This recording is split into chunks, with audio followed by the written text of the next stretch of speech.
talking, and I need more of a show right now.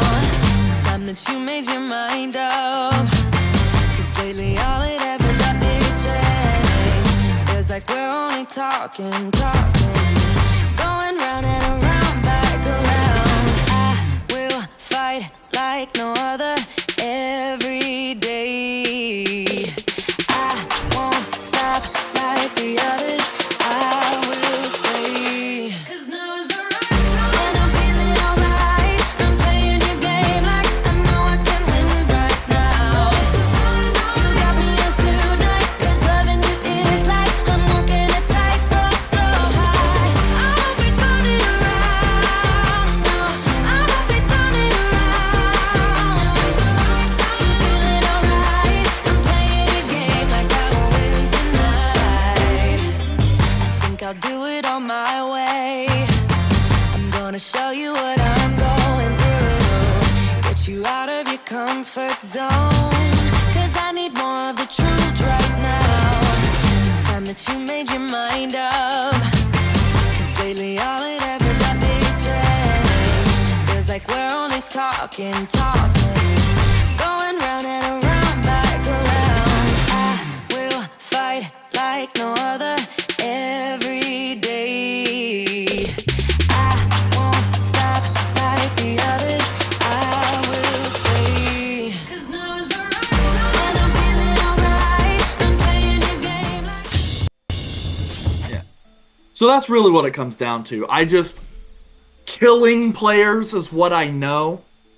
And so that's why I'm a confrontational dungeon master. It's a comfort. Also, I'm kind of like one of those anime villains that's just like, yes, show me the terror on your face. This is the best thing ever.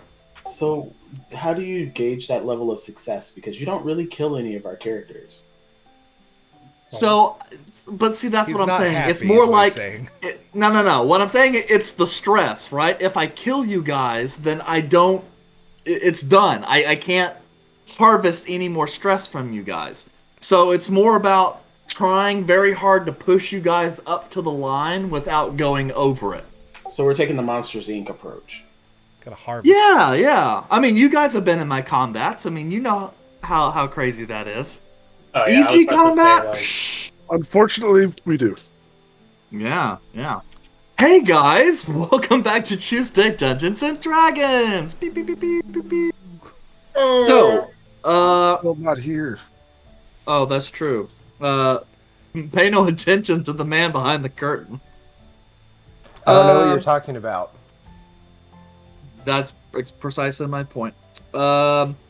So this week, we are going to go through Chapter 71. For those of you who were here last week, Chapter 70, the group completed their mission in the Kingdom of Serenda, trying to figure out the cause of the river near the village of Eldon that suddenly stopped flowing. And then after doing that, it is...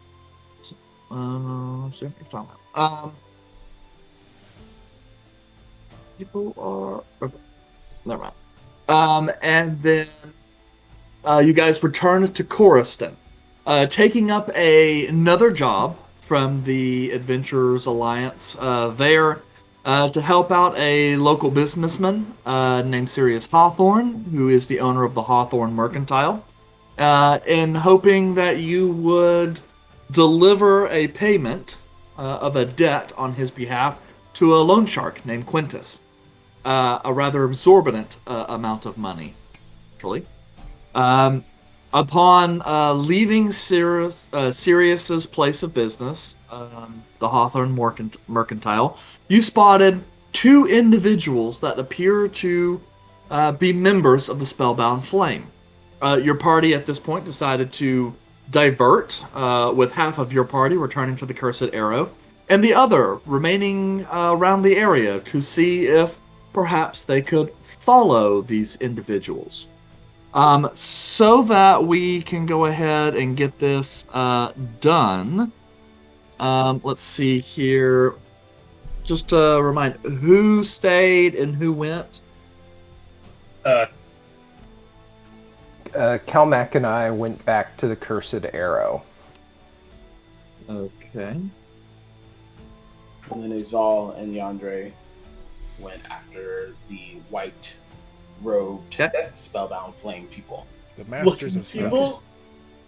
Yeah, and then just for edification here, and we'll go ahead and bring Kaelum.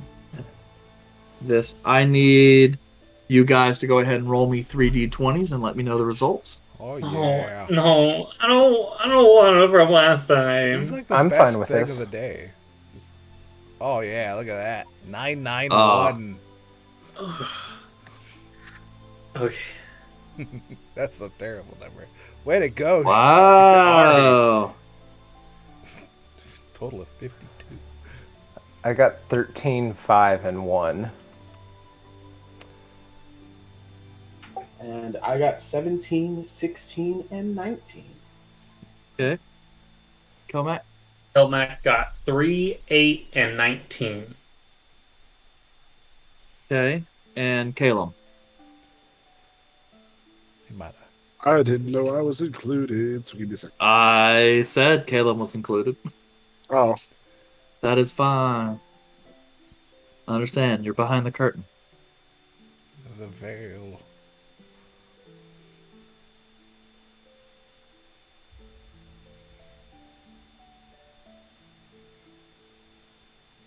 Mm-hmm. 8, 16, 17. Damn. That's crazy. Some of you guys want to get to the end of your numbers, and some of you guys want to stay away. Well, I feel pretty consistent. I don't want to use my numbers at all. Just throw them away. Can I suppose re-roll my that's true. numbers? No. Can I return them? I do have a receipt dated 3 months ago. I rolled my one. You know from a what? You halfling can and rolled. return your numbers, but the only thing we have in stock to replace it with is ones. I'm gonna use my piercer to re-roll d20s. Use D20 as damage. You die. re-roll your weapon damage die, which is not the D20. No, it says re-roll d20s very clearly. All right. So, let's go ahead, handle that then. So, Izal, Yandre, you guys are chilling about, holding off for the Spellbound Flame. As previously stated, they are in the process of what looks like placing an order with the Mercantile. After about 15 minutes or so, they do collect a couple like leather satchels that they kind of throw over their shoulders and start departing the immediate area, going someplace that is not here. Do you think we should follow them or confront them? Follow. Kill them. Okay. Kill them all. We should follow them. So Yandre will wait a few moments to let them leave the location and then start heading in to follow them. Okie dokie. So, as you guys make your way along the thoroughfare, you guys get, at this point, you guys are like in the south of town. As you guys are kind of making your way back towards the middle of town, near the marketplace, as well as the Lord's castle, just a little bit east of where the temple was that you guys had visited just the night previous. You notice the two members of the Spellbound Flame start to break. Yandre, you also notice a few moments before that happens, you spot what looks like one of the individuals glancing over his shoulder back towards you. Do I get the impression that they know that we are following them? Your insight and intuition would tell you that, yes. Well, it looks like they may have noticed that we are here. You want to double up on one? I do feel like it would be better for us to stick together and not get separated. It does look like they are separating, so maybe going after one would be the best bet. Who is carrying that satchel? Each of them has one. And I don't recall when I was watching them get the satchels. It looks like they were containing the same general materials, or do I remember there being like? Yeah, you didn't see the satchels get loaded, but they're reasonably full. Not like adventurer's backpack full, but it's got some material in it. So they both have bags, but which one do you think we would be able to handle better? Judging by the back of their head, I would say the one who looked at us. Okay. So we will follow the one that turned their head over their shoulder. Wow. Looked over their shoulder and saw it.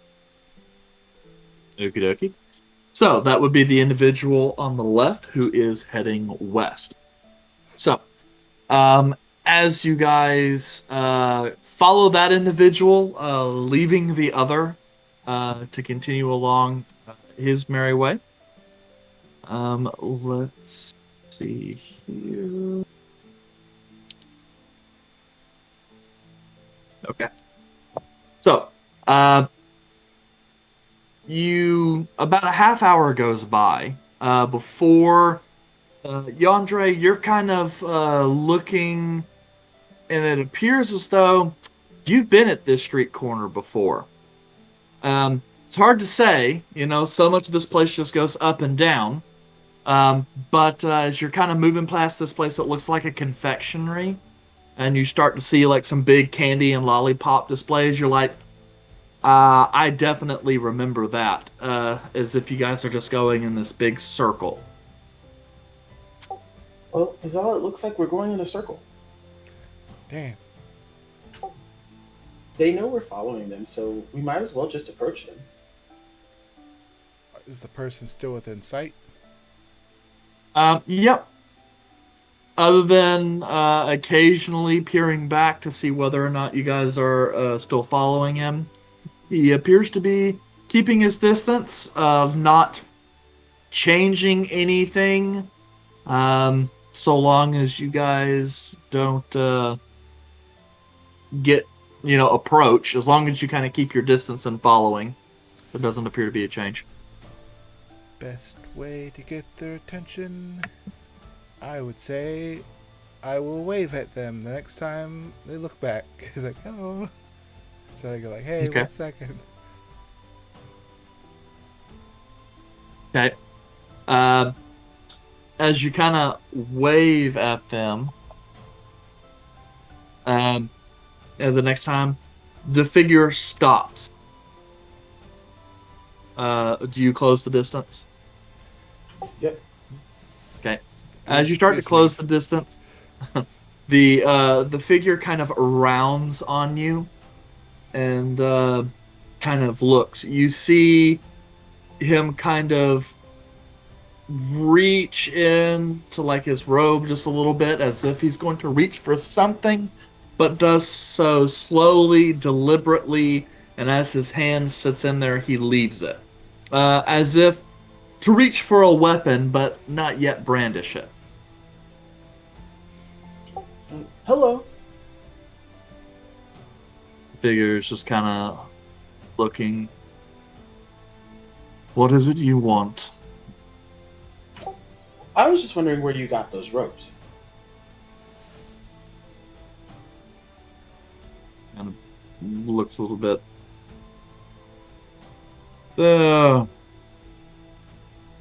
A gift.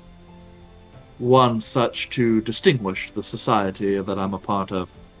Why? Do you wish to join? No, but I feel like I've ran into somebody that wears very similar robes to what you're wearing now. Possible. There are several of us in the city. By the way, I don't believe you've introduced yourself. I think it only fitting considering you've been following me for the last half hour. Yes. Well, my name is Chandre. Hi, Mizal.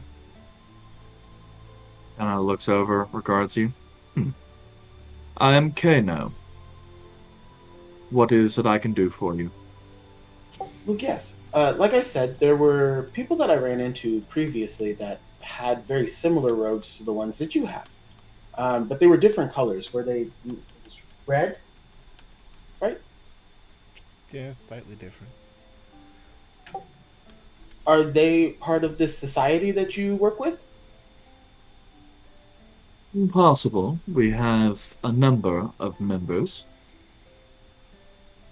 Most of us remain here in the city to help out our patron, but we do occasionally travel. And do you normally travel with like parties or adventuring parties? If we are paid sufficiently for the task, yes. Oh, so you offer a service. Ours is a society of magical practitioners. We deal mostly in esoteric arts. Occasionally, we are hired to provide our skills to individuals. Mostly, we do what is necessary to bring in income, that we might further our research. Okay. Well, so you just get hired hands to anybody that's willing to pay? Not just anyone. After all, since we are not affiliated with an adventurer's guild, we can be picky about the jobs we take. And his eyes just are continuing to kind of glance you guys. Yeah, you get the sense he's still trying to figure you guys out, Yandere. Like, he's... On one hand, he's answering your questions, but you get the sense he's still just trying to figure out, it's like, there's no way these guys were following me this long, just so that way they could ask me this question. Like, he definitely suspects an ulterior motive. Oh, yeah, no, there's definitely... That's fine. From us, we're not suspicious at all. We literally followed this man around for 30 minutes. Like, come on. Going in circles, too. We know that he's suspicious. I'm just out of character. I'm trying to figure out if it is worth mentioning that we were attacked by his guild or his whatever this following or society is. You can certainly try. Wait, lift the shirt up again. I'm trying to see that's a where really cool where is shirt. it? Where? Oh yeah. It's like yeah. Oh, no, you can no, no. certainly try. Oh, no, love you that. It's gone. It's God, wonderful. Best shirt I've ever seen. Yeah, it is now part Are of the you scene. sure? really I blends in with the fucking wouldn't. surroundings. Oh Well, you no. didn't say. You didn't say. Are you sure? You said you can certainly try. What is there? Is there a section on there that says that? Yeah, you can certainly try. The translation is "What fresh fuckery is this?" And It is then, fresh. "Are you sure?" is translated to "I fucking wouldn't." Okay, I mean, I guess. Okay. And then so you'll see Yandere look at this person and like look up and down over his regalia again to make. It seems like he's definitely studying or making note of what this person is wearing and how like it's facilitated on himself. Does that mean you said this helps you to identify people in your society? Is a red person less than what you are? Red. You mean the ones that wear red and then white instead of white and then red? Because, you know, he's got white with red trim, whereas the other one was red with white trim. Yes, red. And then even then, was the person that we saw at that mountain? I don't feel like it was red with white trim. I think it was just. I don't know if it was red and black or if it was. Just... I have to go back and check because now that I'm thinking about it, I don't know that I specified anything other than red. Yeah, I'll have to double check how exactly. But yeah, predominantly red. And he sits there for a moment. those are typically given to more advanced members of our society, those who are capable of higher level magics. Where exactly did you encounter such an individual?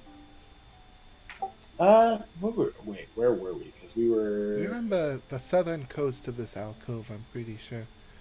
Like near Malgin, but not at Malgin.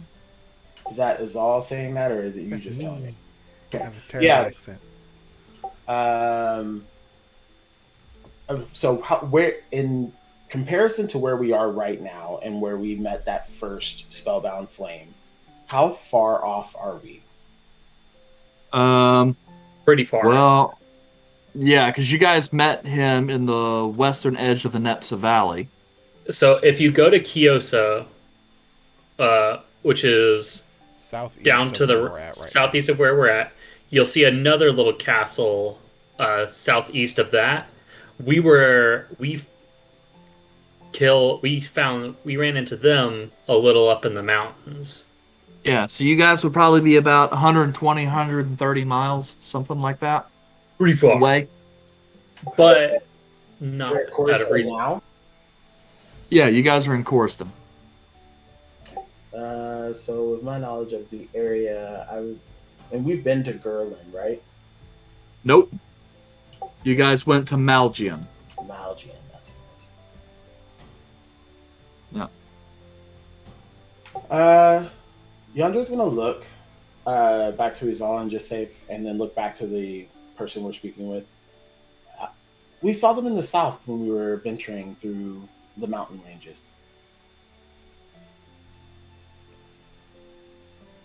He's kind of looking over, sees that, looks over at his own. Malgian, you say? No, Hmm. it's mountain ranges. I'm not really very familiar with the area. In the Prime, it's a little difficult compared to where I come from. No need to roll deception on that, because that's 100% true. I have not lied a single time. Yeah. Well, I mean, you're Fae. You know how to skirt the truth. So, this figure is kind of sitting here going, well... In what circumstance did you meet this compatriot of mine? Did he, perchance, give you a name? No, it was really in passing.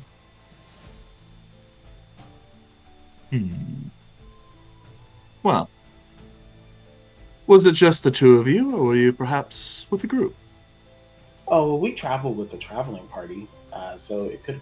There was a group with us, but it's not the same group that we had before. I see. And what, pray tell, is the name of this group? Perhaps, you are known to our group, our little society. Oh, named Sweet Nut Milk, DBA Sweet Nut Milk. Right? We sell.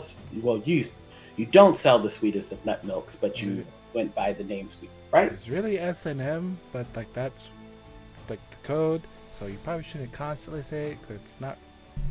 Yeah, DBA S&M was the name of it. Yeah, he's That's- kind of like looking at you. Like at first, he clearly thinks it's a joke, and then when you guys are like continuing talking, he's like, "These guys are freaking serious." it's a dumb name.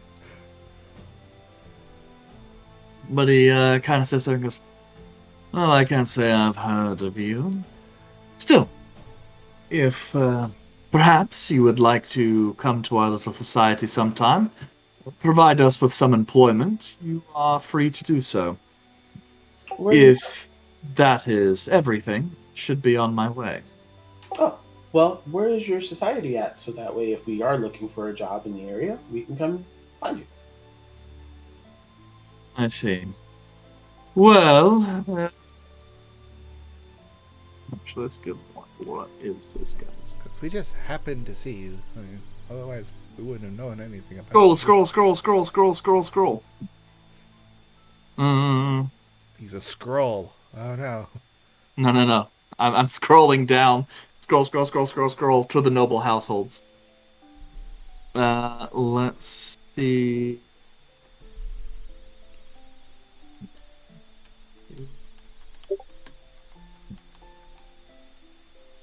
I need to remember what freaking. It's not you. Shit.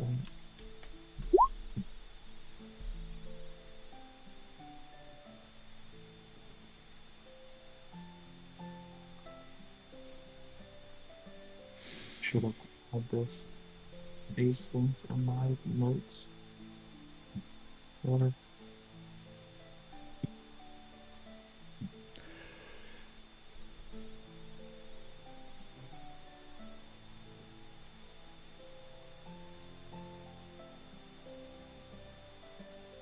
No, that's not you. No, that's one of the greater families. Watch as Eric scrolls through his entire history of this game. Next Yeah. time on D&D. I had it labeled under cults, or was it magical affiliates? Yeah. Oh, gotta Lord. get This some is what hyperlinks. happens when I don't. Yeah, I know. That's what I said. This is what happens when I don't hyperlink shit. Like guilds, cults, wizard organizations.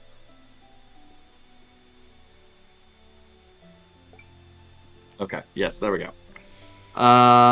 Yes. Under health. Yes. We are sitting at the villa of Master Crocus. He's one of the lesser nobility under House Maltese. Surely you've heard the name. Honestly, no.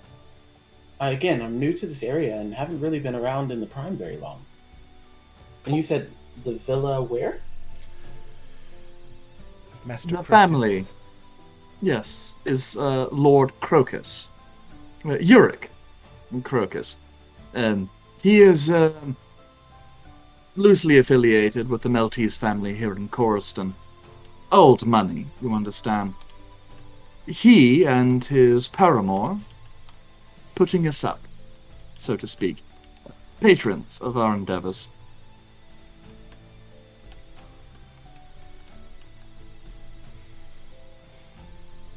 Well, thank you. Should we need your services or offer any of our help, we'll come find you there. Of course. Well, I would recommend that you bring a sizable gift for his lordship. After all, it would be good to be in the graces of the lords, as he will be a trade prince soon enough. A trade prince of the local area? No, he is engaged to another princely family. Well, Kiyose, more specifically. And, well, so he'll be someone of import. Best not to anger him. Ah, so he's getting married to some nobility and becoming a trade prince. And you said it was Indeed. from Kiyose? Yes. It's a small kingdom to the southeast of here. Anyway, you have your warning. And I appreciate it. Thank you so much. Thank you. He kind of lingers on you as he departs. You notice that, like, as he's getting distance from you, he does occasionally just kind of glance over just to see if you guys are following. Not necessarily trusting that that was everything. Well, that was easy. Yeah, I'm just sitting there talking to his all. Well, he was actually relatively I'm nice. just sitting here having to mute the freaking channel. And again, you guys are posting all that stuff in Stream HQ. I got a quick question. So, was it Ulrich Corcus who's going to be the Crocus. trade, or was it the House of Maltese person? Okay, so it's Uric Crocus. He is a minor noble who is affiliated with the Maltese family. And Crocus is the one that is supposedly marrying into the KOC family. Vulred's getting married? Does he know?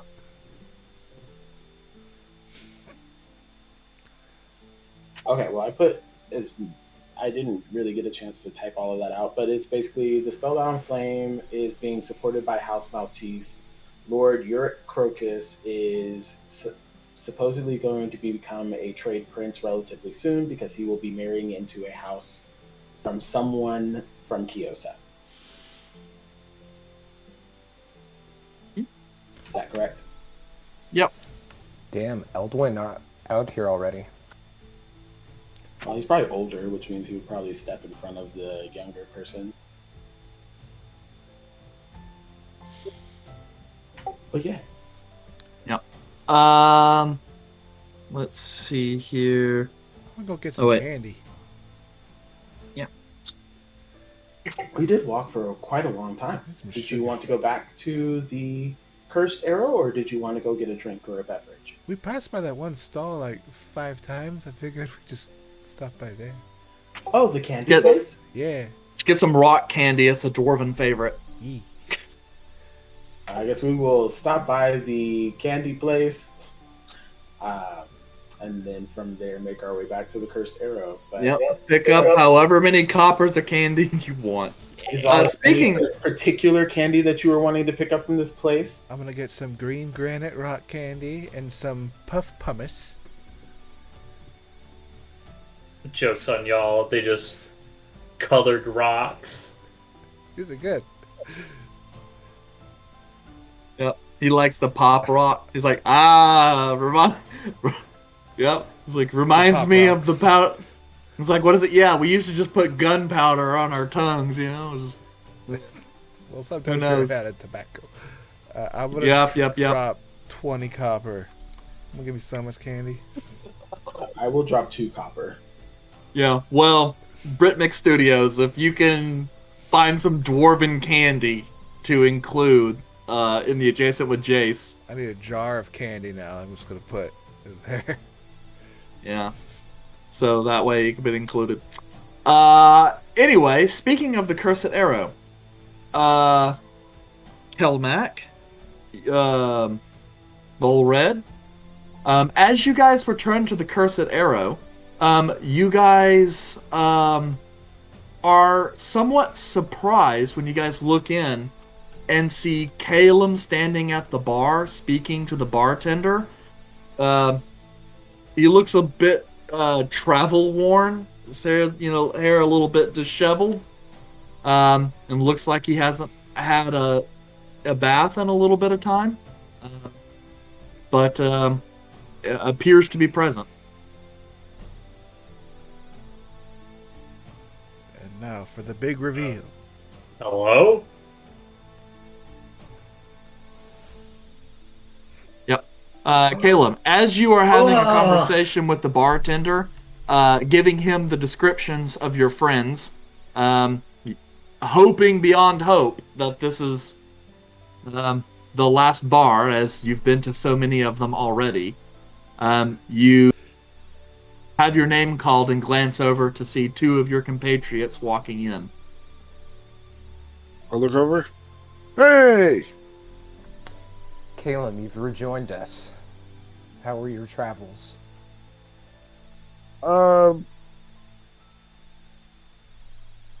Interesting, tiring, and getting stabbed sucks. Besides that, good. Okay, we'll have to roll back around to that. How are y'all doing? We're fine. I'm slightly bored right now. But we're back at the inn. Did you need rest? We have some rooms. I would love to sleep. We did get rooms, right? Yes, I have a key which I will give to Kaelum, which has a bath barrel in it for you to cleanse yourself. But yes, I definitely need some sleep. My ship ran into some pirates on the way here. That's not fun. I wouldn't recommend doing that again. No, I wouldn't think so. Vulred, if you want to go up with him, I will do a walk around and make sure we weren't followed. Oh, of course. What room number? It's on the key. 1. Yeah, I know. He's doing the thing last time where he was making me give him a room number. That's just a bad security sort of thing to have the room number on the key like that. I will show you to your room. Yeah. Hey, Vulred, you know there's a cursed arrow you can go and take a look at. Only 50 gold. That I'm still unaware of. Yes. That's true. But I am God telling you it exists. Well, to be Get fair, we're cursed. in an inn called the Cursed Arrow. Yes. Which Honestly, I am still very surprised that Vulred hasn't seen any. if neat, Kaelum would have been using his the head, best. he would have gone to the Cursed Arrow first. Yeah, that'd Well, be the that was, first place but that you was would probably went. like a. Yeah, but that would be more like a situation where it's like, no, they wouldn't go to the cursed arrow. Like, that's too triggering for Vulred. That's insensitive. Who would have thought? And somehow 100% he he's all misses would have it. went there. Yeah. But it's like, of all the. It's like, only 2 inns. So many taverns you guys have gone to. You realize that Vulred barely even remembers the names of these pity establishments that he has to stay in. Yeah, I know. This might as well be the Drunken Clam. Yeah. Once you see one shit bar, you've seen them all. So I take Shitty. Kaelum to the room. Vulred notoriously gives like 1-star Yelp reviews to every tavern. Notorious. Like, this place had a wooden floor. I expected marble. Unacceptable. Or- On the opposite side, he only rates them based on the The booth. level of their cognac. Subscribe. So You gotta follow his if it's blog, good- it's real good. 5 stars. If it's horrible, it's 1. Yeah, there you go. Vulred retires from adventuring, becomes a travel blogger. Fantasy Spoiler Michelin alert. stars. But yeah, on our way up, Caleb will ask Red what's been going on and how things have been. Honestly, out of character, I forget exactly where you left us at. When you guys were leaving Abelon to go to Coruscant the first time, after departing your family, you guys went to Coruscant. He left to Azran. Got it. Well, I will tell you the basics of what's going on without really... Yeah, without going into it. Yeah, so I update you and mention that, we've just been kind of chilling. We took on a contract, and so far there aren't any leads to the Spellbound Flame or any sort of introduction of my sister, Salusa.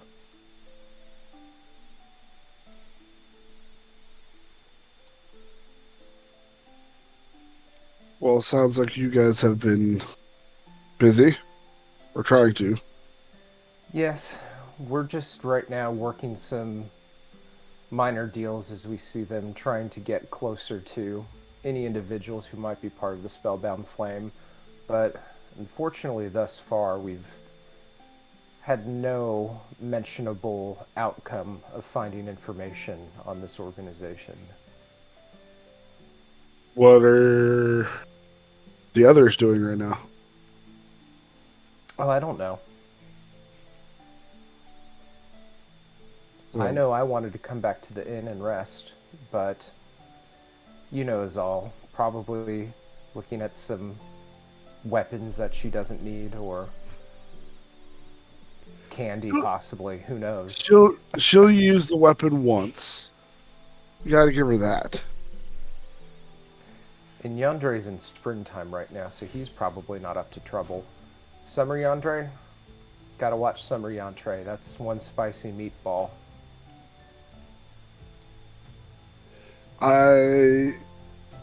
We shall see. I don't know what that means. I just heard Yandere say that to describe something in summer form, so perhaps it's some sort of Fey illustration. We'll have to take you somewhere to get a spicy meatball one of these days. So that's an actual dish. You take Yes. the meat and put it into a ball form, Yes, not in a pie. correct.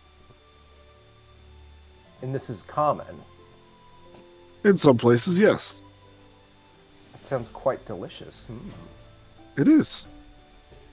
How come If no it's one's made told right. me of the spicy meatball?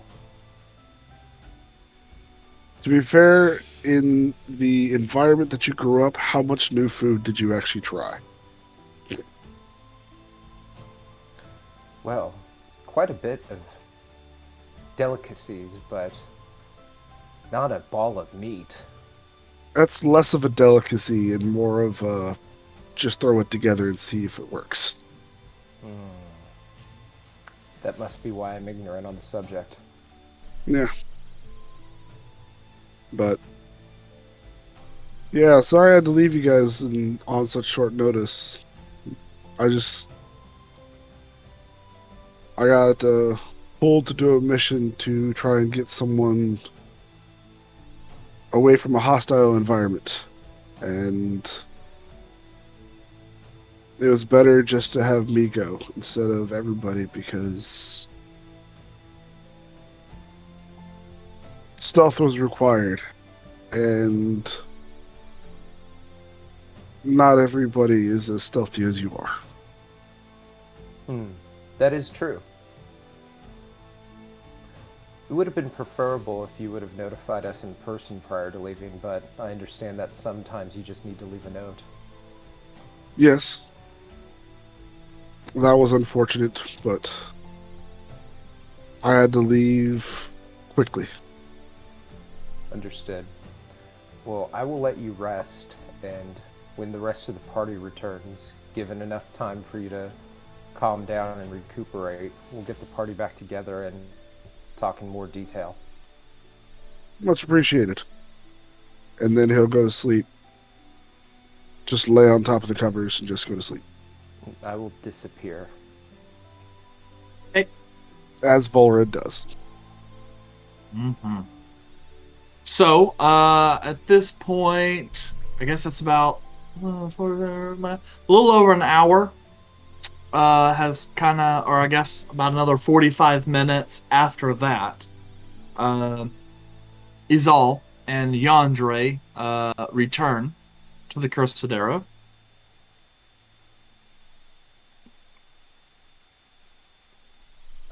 I would have probably stayed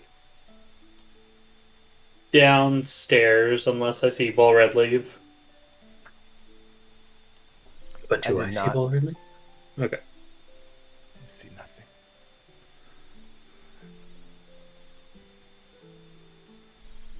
So, how'd it go? Oh, Caleb. Caleb's in his room. Oh, thought you said we saw him come in, or saw him as we were coming in. So I will backtrack. It went well. We talked to one of the people, and they were actually very nice. Well, that's good. We were probably followed. Who knows? I figured we were. So I've been waiting down here. Caleb's back. He survived. Yeah, he said something about pirates getting Aww. stabbed. Aww. Yeah. Did was solve a drought. This sucks. He's up in room 2. blah. Want some candy? Well, sure. I'll take some. What you got? I'll give you some hard taffy. my teeth aren't designed for candy, but I'll try to consume it Don't- anyways. Just try to suck on it for a while. Don't just chew it, and don't let it get stuck in your fur, or we'll have to shave it off. I've had bubble gum before. Mm. So, Kaelum's up in the room? Yes, with Vulred. Alright. I've been down here seeing if we were trying to keep watch if we were followed. If you see any people in the Spellbound flame robes, they're probably trying to kill us. Just in general. Assumed. I think that's a safe assumption. Alright. Can we go upstairs? Yeah, go say hi. I'm down here. Okay, this room's this one. This one's gotta be one Kaelum's in. So I go inside the room.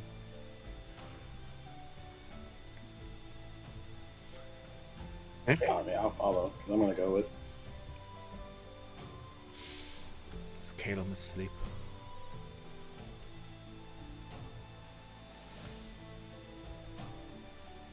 Mm-hmm.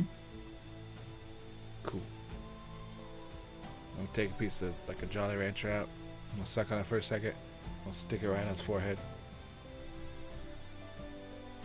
Wake up, Kaelum. Ah. Hi, is all. You fought pirates? That sucks.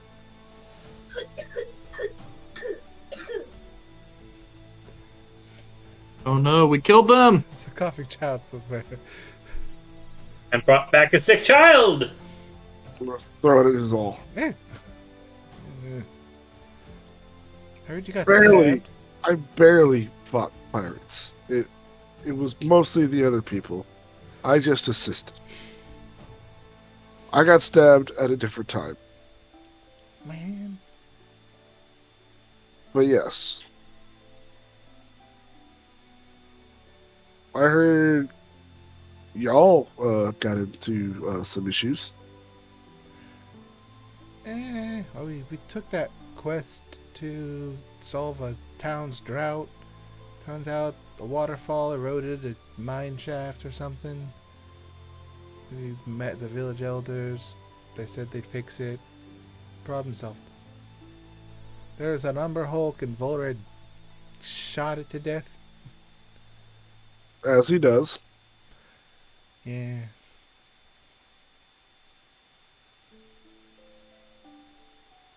What are y'all doing now? Trying to tell Vulred that his sister's wedding the enemy and probably wants him dead. At this point, I've been in the corner of the room, unnoticeable, Mhm. and then I just pop up behind you is all. Is all. Ah. He's behind you. I can hear him now. He's right there. I'm just staring. Yandere, do you want to take this part? I mean, just letting him know what we've done. What we found out. Oh, well, we followed someone from the Spellbound Flame, or what we assumed to be the Spellbound Flame. Walked around for about 30 minutes after we realized that they knew we were following them. We finally approached them and asked them some general questions about what they do. They did mention that they are part of a society, which leads me to believe that they're a cult, and they'd haven't have any other like affiliations to anything else.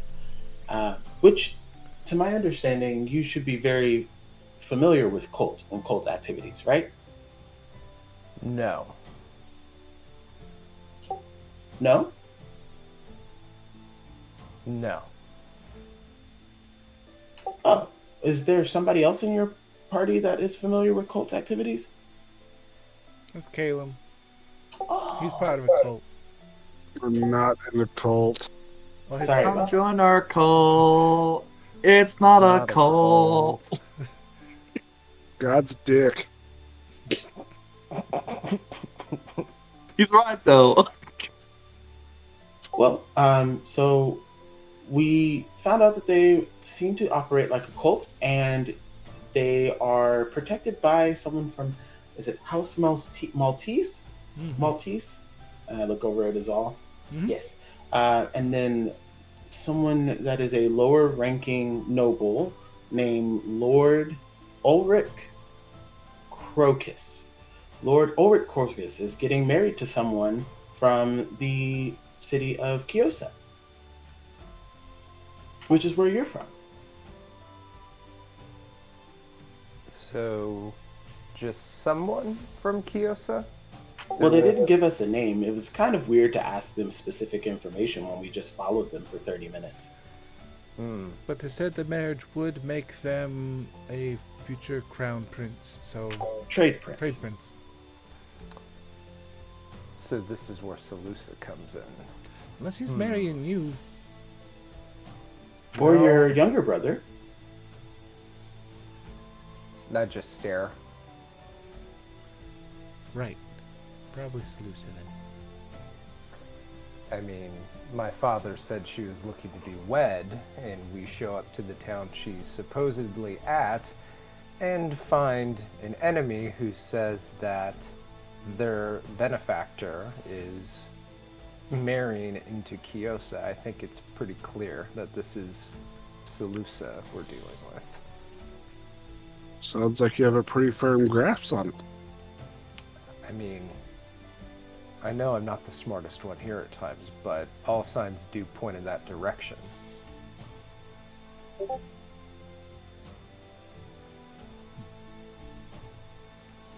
What else did you gather? Candy. Oh, but the people in the white robes are not as strong or as powerful as the people in the red robes. And that if we ever are looking for business or would like to join their society, we can meet them at House Maltese.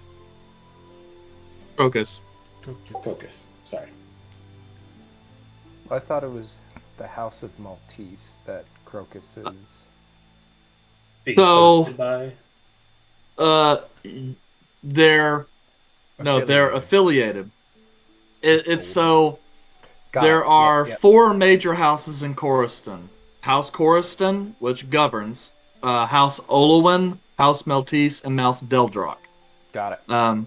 Crocus, someone in the Deldrock. Maltese family married someone in the Crocus family, and Uric is of that line. Affiliated, but not a part of. It's kind of like, I know someone who's important, kind of thing. So, Yandre, you were able to get this information how precisely? Just by asking them. So you walked up and asked him, and he freely gave all this information. Yes. At first, I asked him where he got his robes and how they are significant, and then he started asking us general questions about who we were, and then followed by me asking him specifically why they were here, what business opportunities they may have, and I mean, really, that was it. So it would be safe to assume that we are now known with the Spellbound Flame. Well, I tried to just say that we were Sweet Nut Milk, but Azal did mention that we were DBA S&M.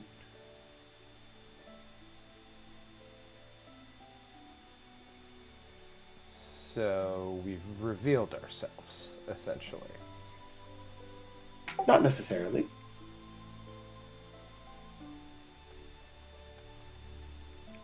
I'll have to take your word for it. I wasn't there.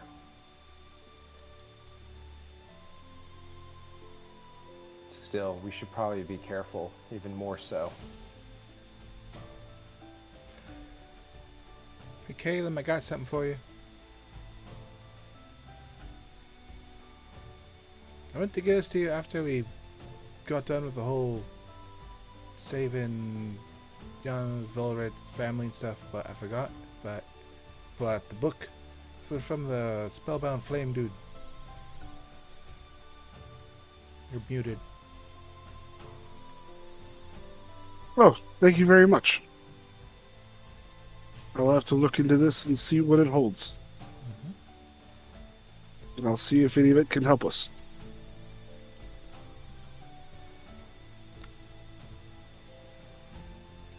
When did we have to help with this escort? Like, what was the date? Was it on Said you would tomorrow? return on the morrow. Right, tomorrow. Right, we need to do that tomorrow, and probably immediately after that, go try to... I don't know if infiltrate's the right word. With the Spellbound flame at that place.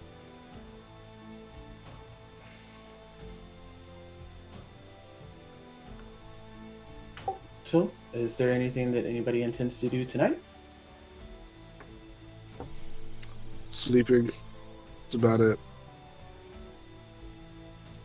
Kaelum, did you hear about the cursed arrow? No, I did not. Well, the proprietor of this inn, he's got a cursed arrow downstairs that he keeps locked up. That it's like killed a whole bunch of people just by touching it. Get corrupted and it like mutates your skin and you die eventually. Hold on. Repeat that last part. Oh yeah, it was just, Wait, hold on. Repeat that whole thing. proprietor has a cursed arrow, killed his party with it. Anyone who touches it, incurable, corrupts the skin. Eventually, like one person turned to dust on one of them. Yeah. Wanna go see it? Wait, how do you know about this? Oh, I asked him. You didn't think it was weird that the place is just called the Cursed Arrow? Yeah, and I honestly didn't expect y'all to stay here because it's called the Cursed Arrow. Well, first it was curiosity, and then I realized they had a Cursed Arrow. I was like, oh, I definitely want to stay here. So am I to assume that every place we stayed at has a specific reference to something in real life? I mean, lot of typically, if a retired adventurer goes and makes like a place that they own, they'll name it after something. Oh, not us though. The sweet nut milk isn't a real thing, but yet. We're also not retired. Can't retire until we find the sweet nut milk. But yeah, they had a cursed arrow downstairs. It was 50 gold. Something to go investigate it. Did you not think this information would be interesting to me? I was waiting for Kaelum to get here so I could tell you both.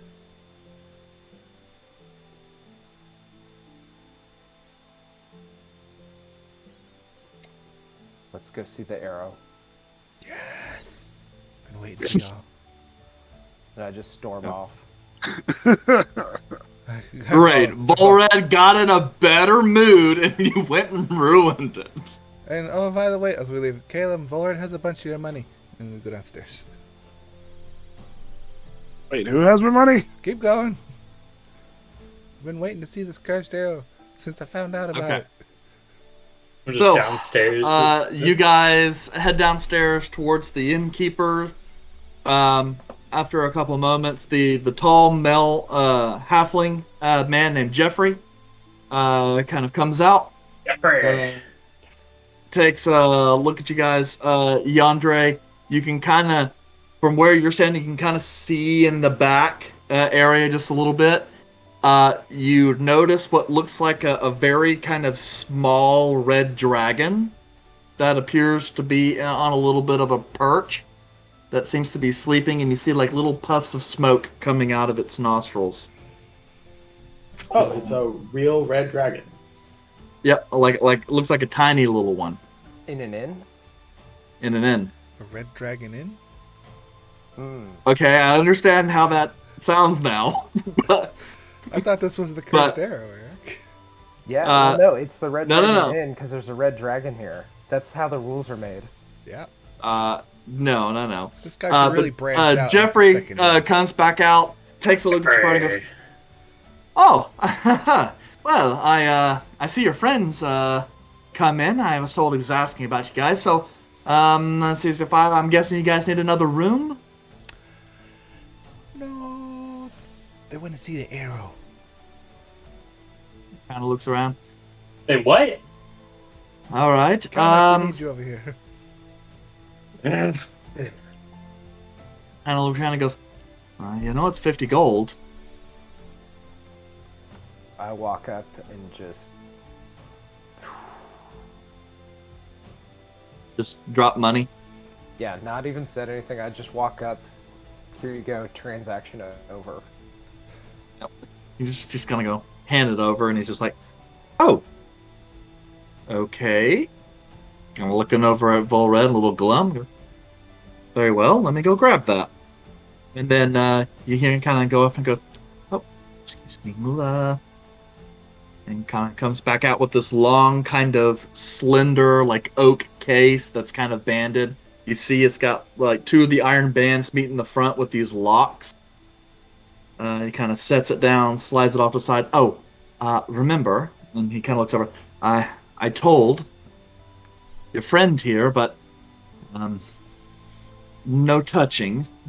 You want to pay extra. Also, if you touch, you're risking your life. So I don't take any liability for that. You But don't understand? touch it. Yeah, if you value your lives anyway. See him kind of reach under his shirt, pull out two different necklaces that have a single key on them, kind of goes and opens them up, pulls around, opens up the long, and you guys see in this case this kind of blue crushed velvet kind of pillow inset, this long kind of black arrow, almost it almost kind of looks like it's made out of like carbon fiber that just kind of runs with these kind of very slender white like goose feather at the end, and at the tip it looks like kind of a flat broad arrow made of green glass, but the arrow tip is twisted in kind of a helix pattern a little bit, giving the tip kind of this very vicious spiral pattern. As he kindly goes, "There it is. As I said, the cursed arrow taken from the hoard of a dragon." Was that the dragon? Yeah. Did your friend not tell you? That's how I got it. I'm a former adventurer. Mm. Some friends of mine pulled this and a few others just like it out of a dragon hoard in the mountains north of here. We're just pointing to the red dragon, the little red dragon, just... He kind of goes, Mula? No. She's a fire drake. She won't get much bigger than that. Okay. Yeah, not much different. Like a kind of pseudo dragon. She's just a pet of mine.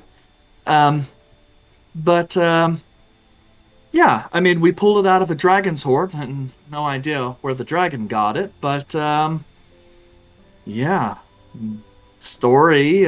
We handled it, and some of my fellow party members died while accidentally cutting themselves on the arrow. That's when we realized it was cursed.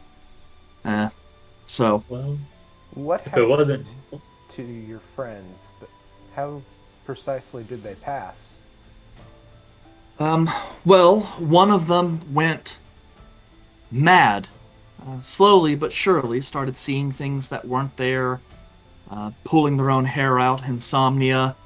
And before long, they went nuts and started trying to burn one of the local villages down, and the guard would eventually had to come in and try and stop them. Took, I guess, from what I'm told, nearly 10 guardsmen to finally wrestle them to the ground. Unfortunately, my friend was so despondent that they ended up having to kill him because he kept attacking the guard. And Another friend of mine got bedridden with a sort of plague. When he finally died, it appeared as though all of his internal organs had completely dried out, as if he was slowly being mummified from the inside out. I had another one of my adventurer pals He departed. Never have heard anything from him. But, I mean, I haven't heard from him in quite some time, so I'm not really sure if he's dead or alive. And I forgot to ask DM, when the arrow first came out, was there any sort of weird physical happenstance that Vulred felt from just the mere presence of the arrow, aside from any just, emotional sort of thing? Yeah, it's kind of hard to split the two apart because, going to pull out that arrow, like, you do kind of feel the heartbeat a little bit. And you never really did get to see, like, the arrow that pierced you, other than, the dark shaft that remained from it. But when you look at it, there is a part of you that it's almost as if something in the arrow calls out to you, in not a good way.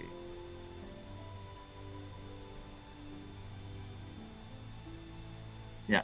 You don't know if it's like exactly the same kind of arrow, or if it just gives you a familiar feeling.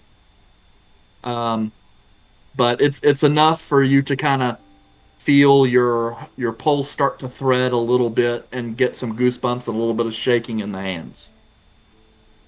Oh, it's a very beautiful arrow, very crafted. Indeed. I've had some wizards and other religious folk come through time to time to try and take a look at it. They can't really say much about it other than the fact it's cursed with a form of corruption. Yeah, it's an antique. I mean, technically speaking, I could sell it for a pretty good amount. One wizard even offered me 5,000 gold, if you can believe it. But still, I would imagine it's worth more than that over the lifetime. As I told your friend, there are some individuals that come and, like you have, paid to take a look at it, and other than that, it drives a little bit of business. I lean over to Kaelum and kind of whisper, "Is there anything magical that you could study here?" I immediately Yeah, Jeffrey, like, hears you talk to Caleb and goes, "Oh, yes, if you need to at least get a little arcane sight on it, that's totally fine, as long as you don't touch." I was about to look at him and ask, and I will cast Detect Magic. It's And definitely magic. You see it kind of quickly go as if the entire arrow glows with this kind of magenta, hot pink kind of radiant light. Definitely necrotic and strong. For comparison, you would guess that this is perhaps an item of legendary rarity. But it's definitely cursed. Yeah. Let me take a look and see. I want to see if Identify requires that I actually touch it. That's a good question. I actually don't know the answer. Does Vulred's arrow wound give off any magical auras? You must. No magical auras. He probably feels like a little bit of tingling, but you don't know whether or not that's the object, or if that's just a little bit of nervous memory kicking. Yeah. Oh no! Yes, I must touch it. No, don't do it. Yeah. Well, you need to pay extra. Yeah, don't do that. How much is it? Sign this waiver. How much is it to touch the arrow? He kind of sits there a moment. He's looking Sign like this liability he's a little surprised waiver. and goes, "You're a wizard, aren't you?" I don't know Well- what the hell it is with your kind and wanting to touch cursed objects, but look, Well, actually- Technically, what if I have a spirit touch it instead of me? I mean, I suppose that's fine. You're wanting to do some studying on it? Yes. Well, normally I give people charge about 500 gold to spend a couple hours with it in the back room. Do it. Perhaps we can negotiate a smaller fee if you're just wanting to check something very quickly, like an identify spell, I assume. Yes. Okay. Well, I don't know at all you're gonna gain extra from that, but let's say 75 gold. Done. And I whip it out. The money. Hey man, whip that money out. don't whip. Hey, listen, we in public. It's like, So- I will mentally reach out to Melvor, and I'm going to ask him if he Melvor? is Malor. Why did I say Melvor? I don't know. Maylor. 4 weeks. Cooler. Sounds And cool. I'm going to ask him if he is okay being the conduit in which I touch the arrow. Because I can So you- cast it if I threw him. Yeah, so you're asking him if he feels comfortable touching this arrow? Yes, as a spiritual being. He kind of sits here and you hear his voice kind of echo up through your consciousness. Well, it's... And I suppose if it's some form of corruption, that would normally affect the body. I'm also not technically a soul. So... I suppose... I can't see any reason why it would affect me. That's At least what I not was in my current thinking. state. So, let's set this up. I'm going to instantly ritually cast Identify as... I'm going to pull out Melvor. Malor. Who the fuck is Melvor? I don't Dude, know! he's somebody. You're like stuck on him, What do you man. do with those pirates is what I want to know. I'm going to pull out Malor. He's calling out the Mel wrong name in Melvor is. Yep, so you guys watch as It's the other ghost. is this the first time Yandere has seen Maylor? No. Okay. Steve? No, I don't know. because he wants It to, is he wanted to not, talk because about it. Yeah, Maylor wanted to talk to me. Well, I know he's wanted to talk to you, but I don't know if Oh, okay. Yeah. So you guys kind of make a little bit of space as the spectral form of Maylor pops out. Jeffrey goes, "What the?" Like I said, I'm going to have a spiritual being touch it instead. That way I don't get Wait. hit. Hold on. Are you guys haunted? And he's like looking over at Yandere, like kind of recalling the ghost-related offhanded comments you've made. No. Yes. No. Them, maybe, not me. Maylor kind of takes a bit. No. Good sir, I am, in a manner of speaking, Master Kaelum's familiar. And Jeffrey just kind of sits there and goes,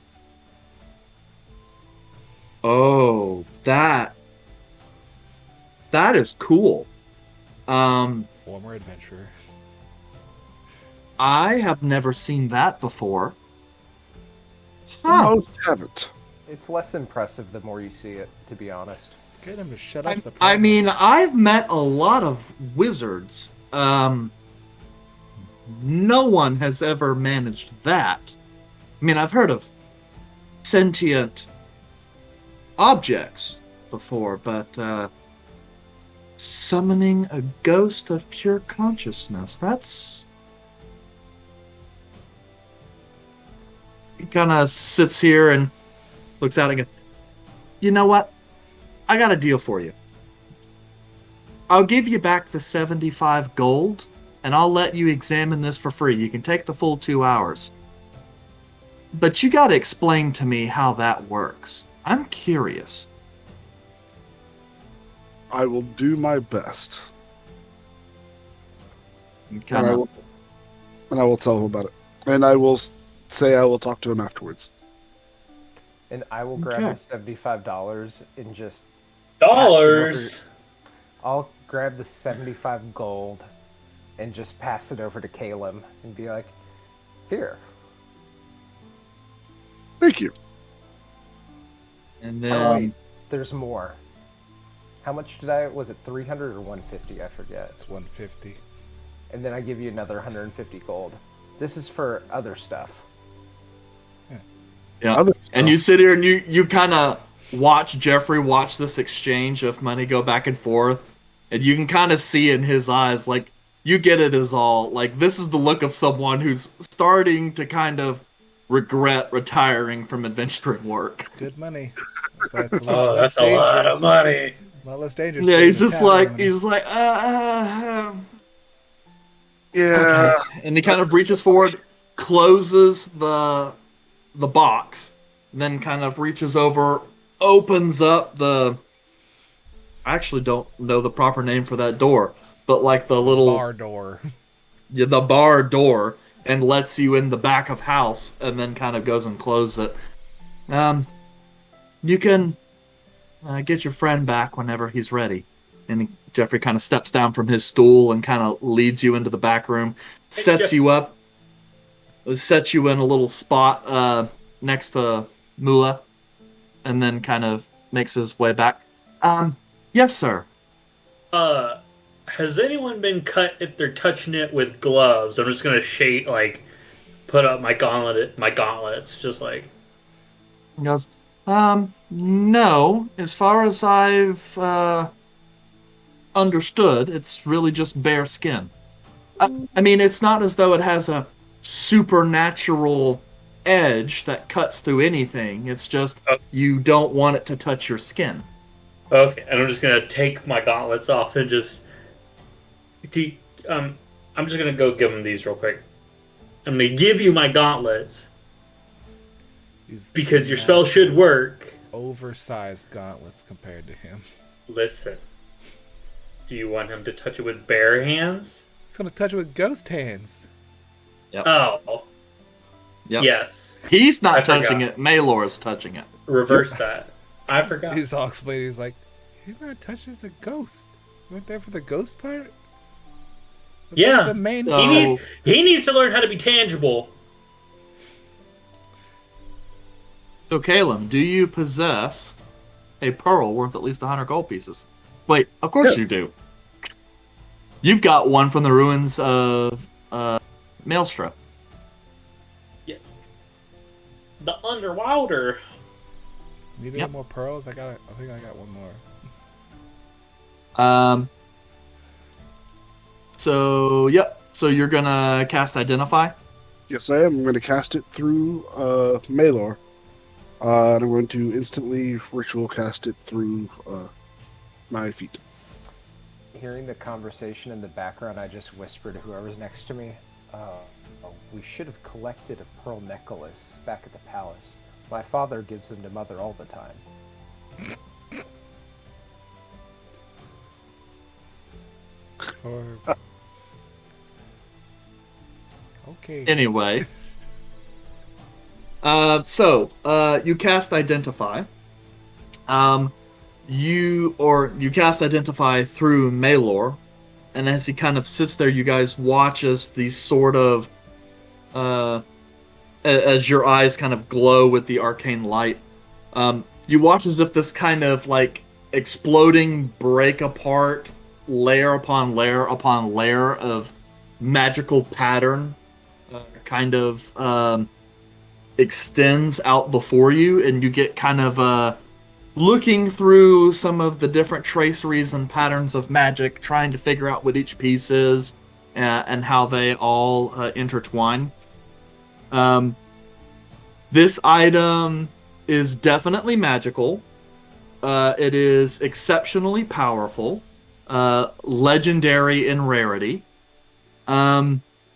It appears to be made the shaft is made of pure darkness, distilled into physical form, and the arrow tip is actually made of magic glass, Oh, I was about like to say residuum. nightmares. like residuum glass.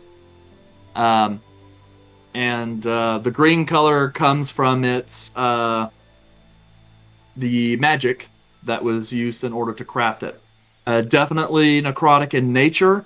The purpose of this item is to kill, and it seems from what you can tell similar to an arrow of slaying. Only this is meant to, if not kill someone quickly, at the very least kill someone slowly. Because there is like an ancient, powerful, corrupting force here. And you get the sense that this negative energy force almost kind of like tries to reach out to life, as if to corrupt it. The energy is somewhat similar to the corruption you've healed in Vulred. But this is basically concentrated darkness and hate in an arrow.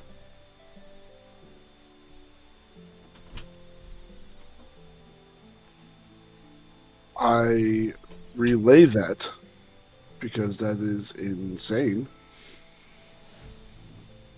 And I state to Red, this is very much bad news.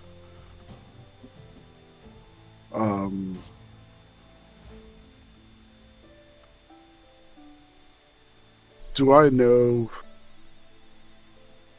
based on my studies of Red and my studying of the arrow, would an arrow just like this do exactly what Red did? What happened to Red?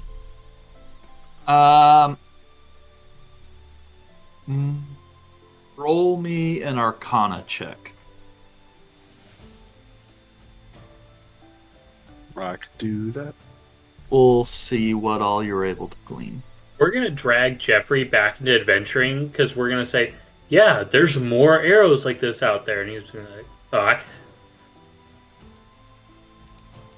my end is named the Cursed Arrow. I got to have them all. Will it be the Pokemon. cursed arrows? 30.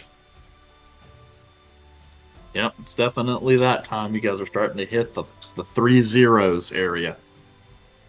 Okay, all right.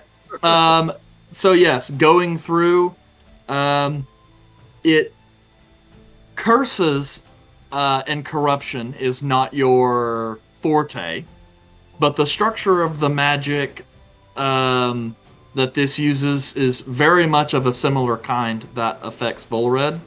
And based on what Jeffrey said, how interacting with this item seems to have affected people in different ways, it's certainly possible that an item like this could have caused Vulred's condition.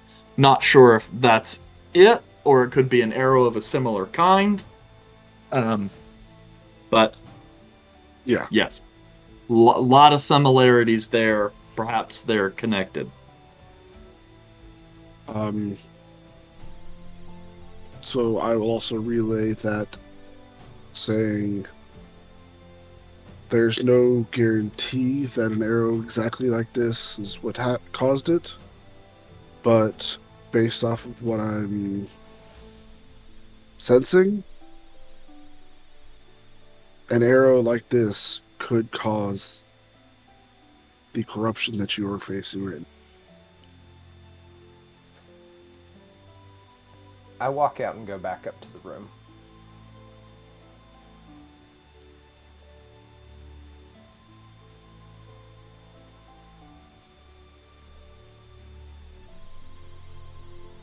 Should I go get him? Somebody should still, I think somebody should be with him. Okay.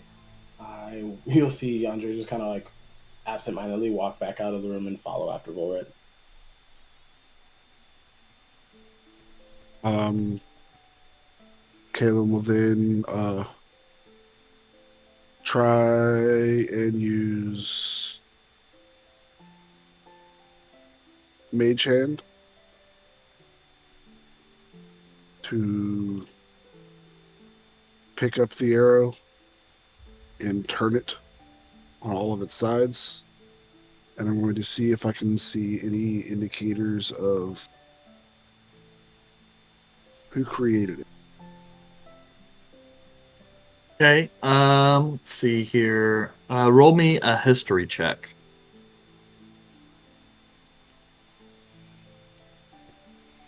'24.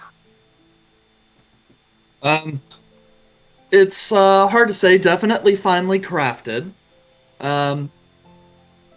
You're not entirely sure who would have the ability to craft such an item.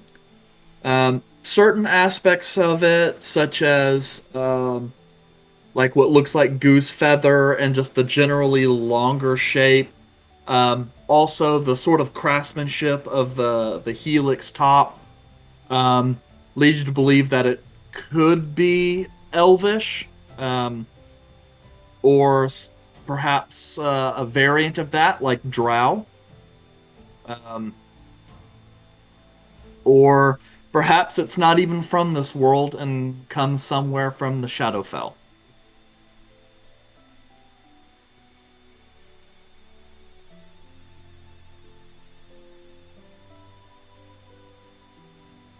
I think you're muted.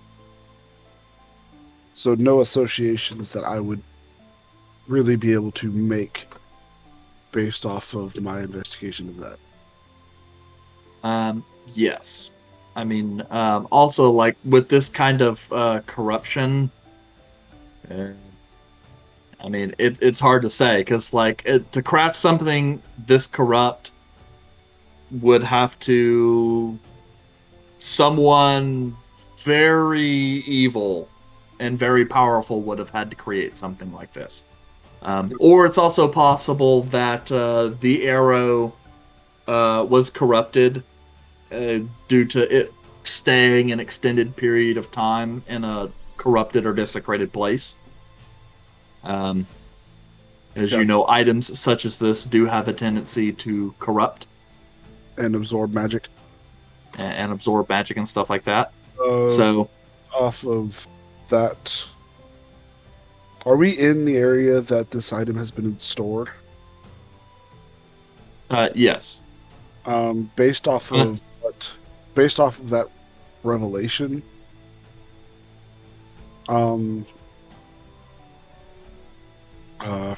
first let me check and see.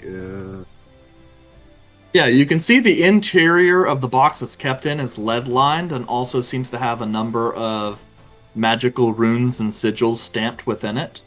Okay, so that was from spreading. It definitely appeared. This is not some rando box. This box was specifically made in order to hold this arrow. Okay.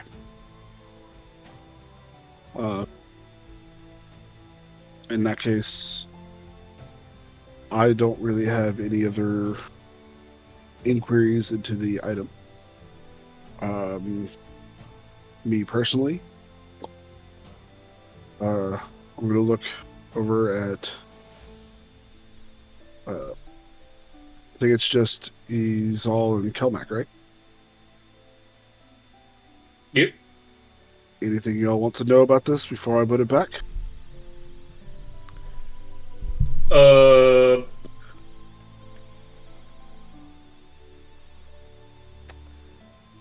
Is there any way we can like see who it's touched, killed, interacted with? There are spells that can try and gain that type of knowledge, but not Know any them. spells that I know. Okay. Well, Jeff, It would be more in the divination tree, which is what my father is. I don't do that. what's it? Your dad? The one who's in the forest Right. that makes you forget. He was never there. Okay, a lot of worms, a lot of Maybe- bags, cats and bags. Don't make a joke, he's all. Uh, I know. Uh, I think we're done with the arrow. So it looked like the arrow could be used more than once if it was fired. I mean, it's got a glass tip that probably would. Yeah, it's got a shatter. glass tip, so probably not. All right, so everyone's just It's dying because a they're one and touching done. it. Neat. The mystery is solved of this specific arrow. Yeah. Now you gotta tell that weird gnome person or halfling how your ghost man works. Yes, you have fun with that. Yeah. I'm gonna see how Vulred's doing. What do you find the tavern owner? Right outside. I'm sure he's waiting for nuts, it cut me. It's like, ooh, that's a rough time, buddy. But yes, I anything quickly, else you guys? I kind of rush out of the room a little bit and hold in my hand. Oh shit, it got me! And I use minor illusion, make it look like there's a cut on my head. Fuck! An 8-bit. It was a shitty cut, illusion. a digital cut. Ah! Okay, I'm good. I walk away. All right, so you're gonna find Jeffrey, have a conversation with him about Maylor. Anything else? Maylor. Anything else you guys want to do before you guys head to bed? Is it bedtime? I thought it was like still the day. It was lunchtime when you guys arrived in Coriston. Right. Then you guys did some stuff, and now, yeah, you guys only arrived back in Coriston a few hours ago. That's right. Yeah, Jeffrey, I don't know if we're gonna need another room. There may be some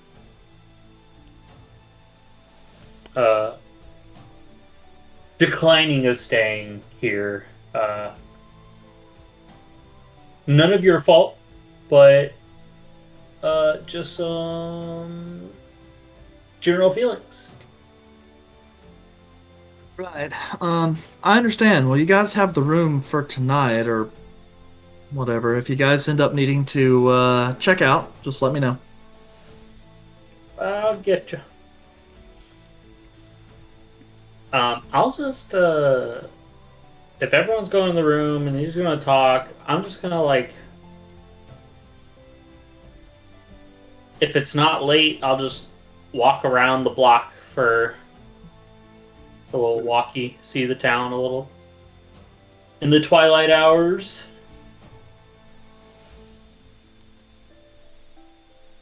Okay. Get jumped by the spellbound flame, things like that.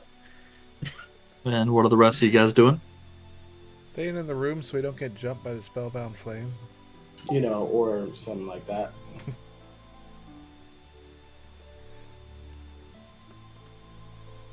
Okay. Hey, Vulred, how you doing? I'm not thrilled at the moment.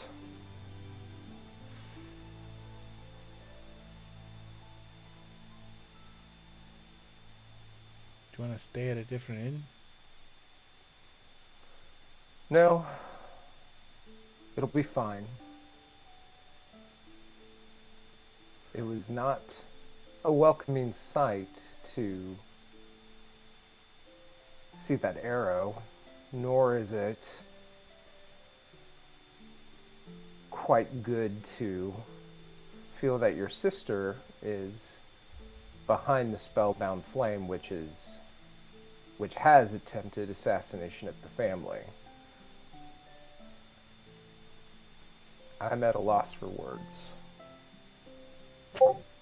Are we sure that it's your sister that is behind everything?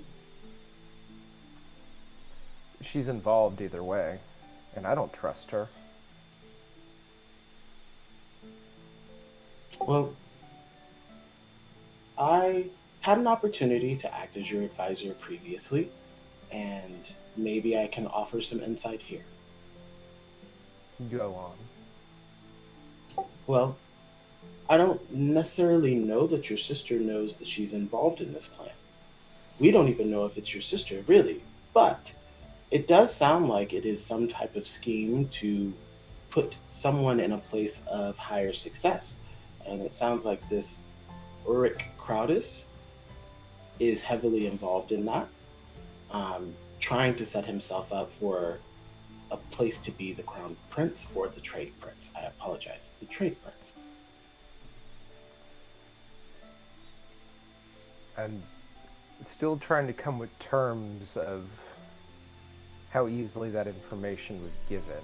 It sounds very random for something like that to come up in conversation. It seemed like a very fluid conversation at the time, so it seemed fairly natural.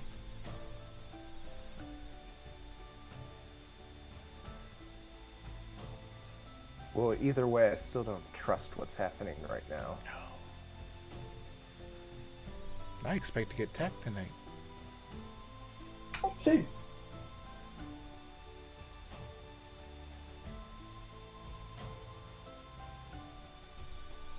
Well, maybe that'll make me feel better.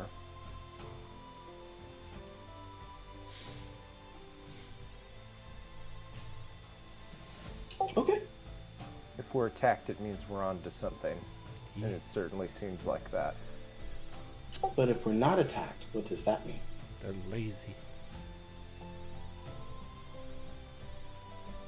I don't know, but that's just how I feel. Okay. So should we take watch tonight and have people rest while somebody is keeping an eye on the room? Yeah, I can take first watch. Yeah, keep an eye out.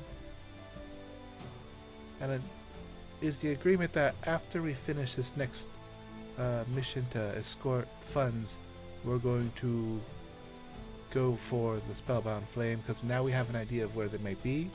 We can try to infiltrate or just kind of go in and run amok.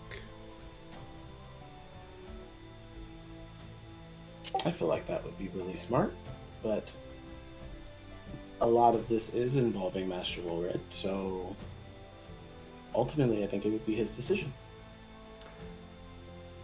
When we came here, did we not say that we would want to try to strike before they could strike us?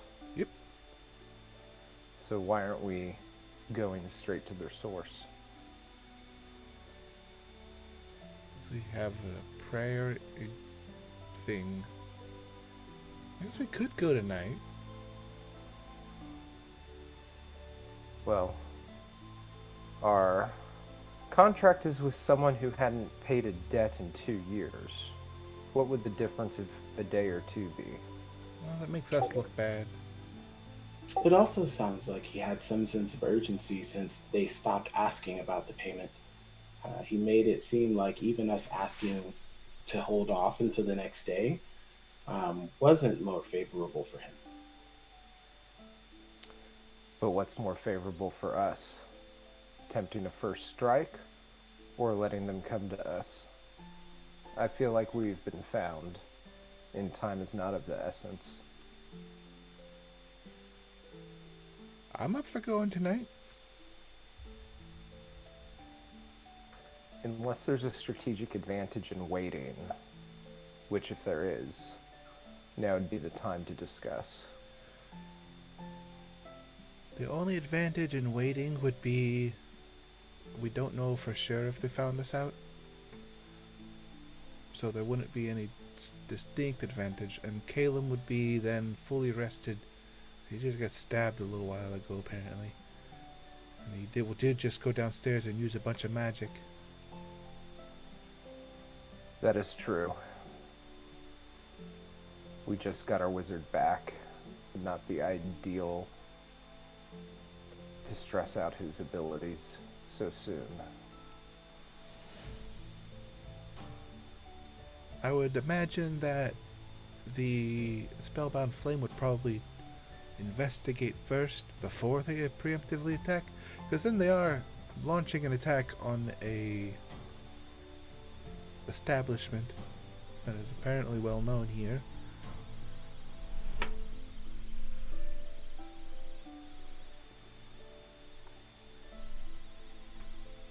Either way, they'll either attack us tonight or they won't. And then we attack them tomorrow. I guess that's a fair point.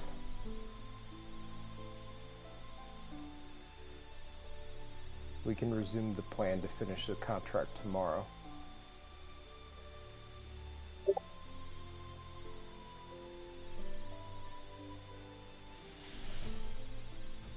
Okay. Do you guys want to take a nap or something? Yeah, I can do second watch if that feels better. I think Kelmac's wandering around outside. Should one of us retrieve him? Yeah. I'll go get him. I'll go downstairs, out the front door, and I'll just create a 100-foot diameter around myself. I'm just pointing down streets, like, Kelmac, are you there? As I'm using message. Like, reply if you can hear this. And then I'll like turn a little bit to the side, like do it again. Like, where are you?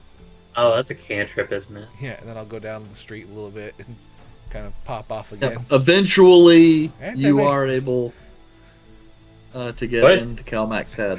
Can you hear me now? Good. Calmac, we're going back to the room. We're doing Okay. matches. Alright. You should come back too.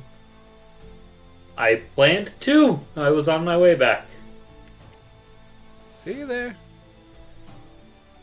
I actually don't know what the limitations of message are. It's 100 feet and just a short message. 140 Okay. characters or less. It's a tweet. It's got to do a tweet.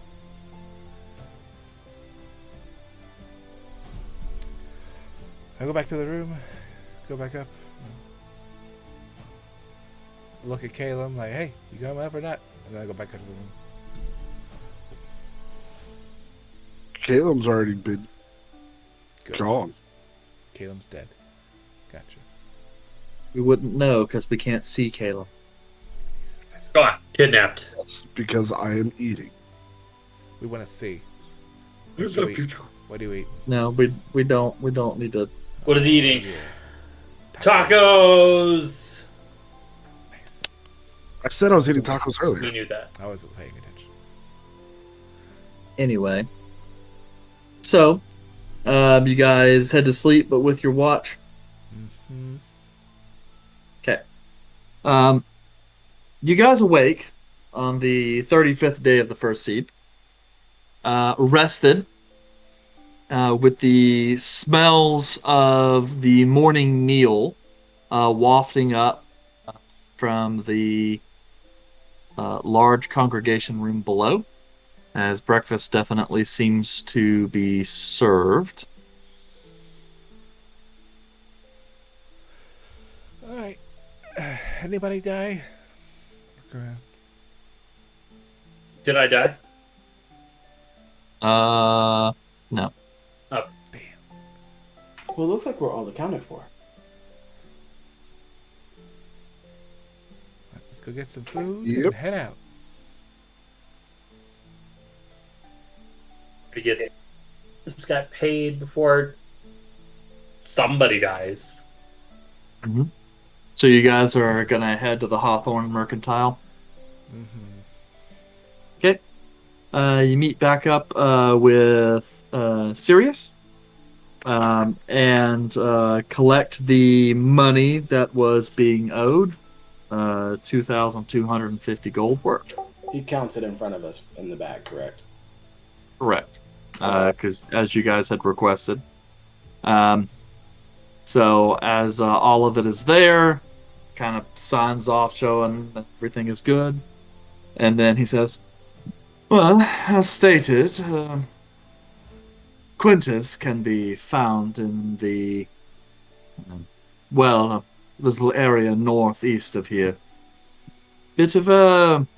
Let's see how best to explain. Uh, well, rather a poor tavern, really. A place he owns. Mostly the only people who go there are ne'er-do-wells. Doesn't even really have a name. Everyone just knows it is Quintus's place.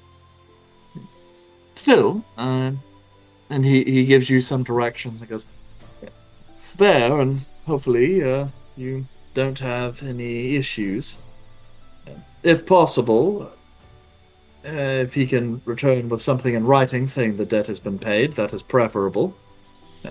But given his mood, I don't want you to anger him.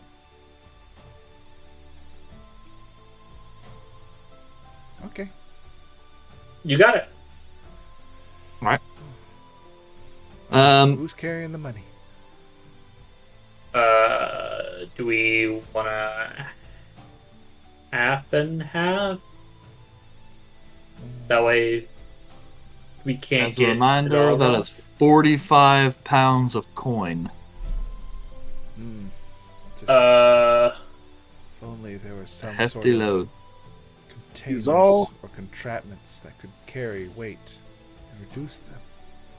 Containers. I'm just letting you know in case some of you guys are getting up on your encumbrance. I just don't know what that sheer cold is going to do to the gold. It's money. It's fine. I also have the haversack. But that's... I gotta find out which pocket that fits in.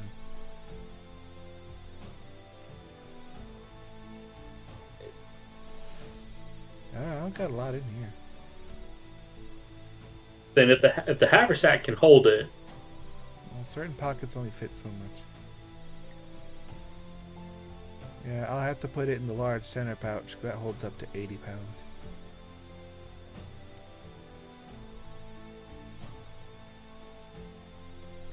then we'll put it in the big center pouch. Is it a chest or a bag? It's a lock. small chest. Yeah, it's like a lockbox. Your bag would not carry that weight.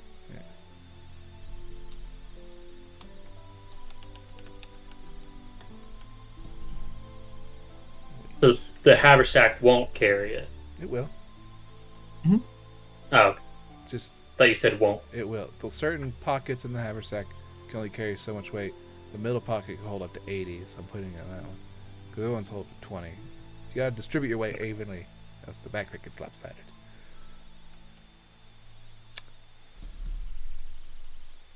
Oh yeah, we'll slip the chest in there and latch it closed. I presume it's closed. Alright, let's head out.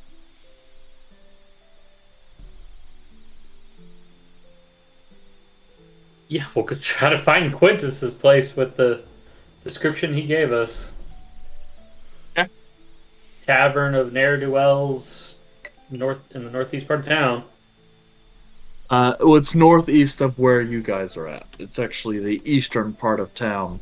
Near the Where you wall edge, I'm Yeah, assuming? near the wall. Okay. So, Probably has it takes a little bit of time to details find the outside place, as anytime you guys ask and mention the name Quintus, most people decide to kind of move along without bothering to answer your question, which only leads you to believe you're getting closer and closer to your destination. But after about a half hour or so, you guys make it to the designated tavern, one that appears more like a private drinking club of a lower quality, with no sign and a guard out front.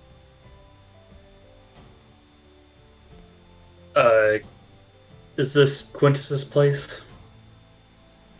As you kind of move towards the guard, he's got kind of Spaniard style kind of facial hair, red.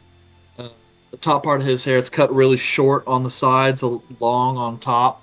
He wears kind of this black leather vest and kind of dark gray trousers. He's got a couple, like a looks like a rapier and a short sword at his side. He's kind of leaning against the door frame. Kind of looks over at you. Well, you're not law. That's true. Kind of looks you up and down. A mercenary. What's your business with Quintus? We are here to conduct a business transaction in service of another who is paying a debt. And looks around. Oh, I see. Your errand boys come to pay the bookie, eh? Well, he just didn't feel safe, so. Funny. See that quite often. So, who was it you're supposed to be paying the debt for? Sirius? What's his last name? Hawthorne. Hawthorne Mercantile? He kind of looks like his debt's outstanding. Well, I hope you brought a awfully large purse in order to settle that particular account. Hold out a very tiny He's stiffed. bag. Oh yeah. It's all accounted for with Perhaps, interest. kind of looks over at your group. I assume everyone's in attendance. Kind of looks around. All right, but only 2 of you get to go in. So pick your 2. And make sure to leave your weapons out here by the door. I'll stay on the outside. He's all, I have to go. and I'll go. Okay. You guys relieve yourself of your arms. I hand the bouncer a stick of rock candy. Like, here you go. Hold this. You can have that. And I start taking off like the many Kind weaponry. of takes it.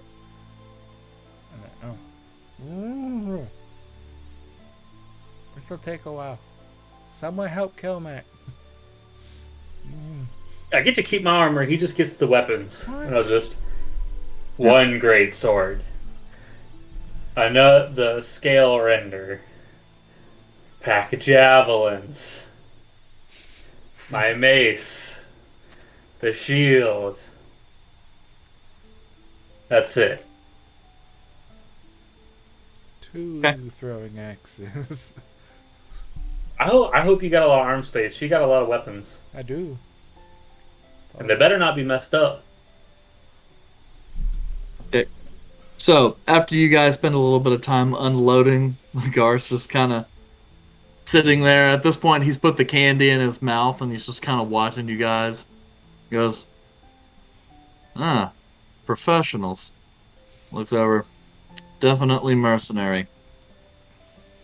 Alright. Yeah, and you see him kind of leave the rock candy in his mouth. He kind of pounds on the door 3 times. A slide kind of opens. He goes, 2 individuals for Quintus, coming to pay a debt, the Hawthorne account. Yeah, the figure kind of scoots around a little bit, closes the slide, opens up. This massive dude, he would almost kind of look like a bodybuilder who's kind of like given up on their regiment for a month or so everything is just kind of, his chiseled features have smoothed out a little bit, but still pretty big. He wears a shirt that was obviously like too small for him, so it's kind of ripped in places to make extra room. And he's kind of bald-headed. Kind of steps back, lets you guys in.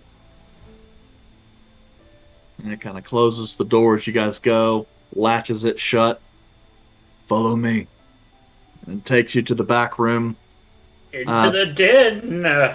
Yes, into the den of iniquity.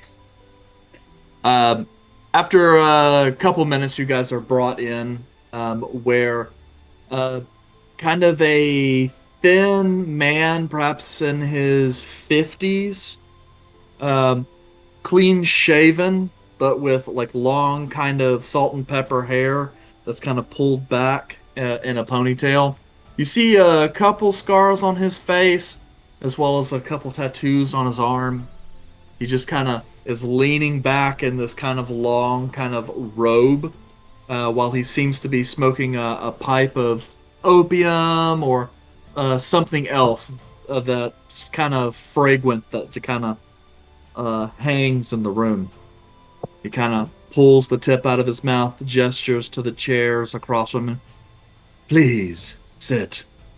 I understand we have business to discuss. Okay. So, my associates here tell me you're here to settle the Hawthorne account. A lot of money, that one. Kind of looks around. I don't see you carrying any form of lockbox or coin purse.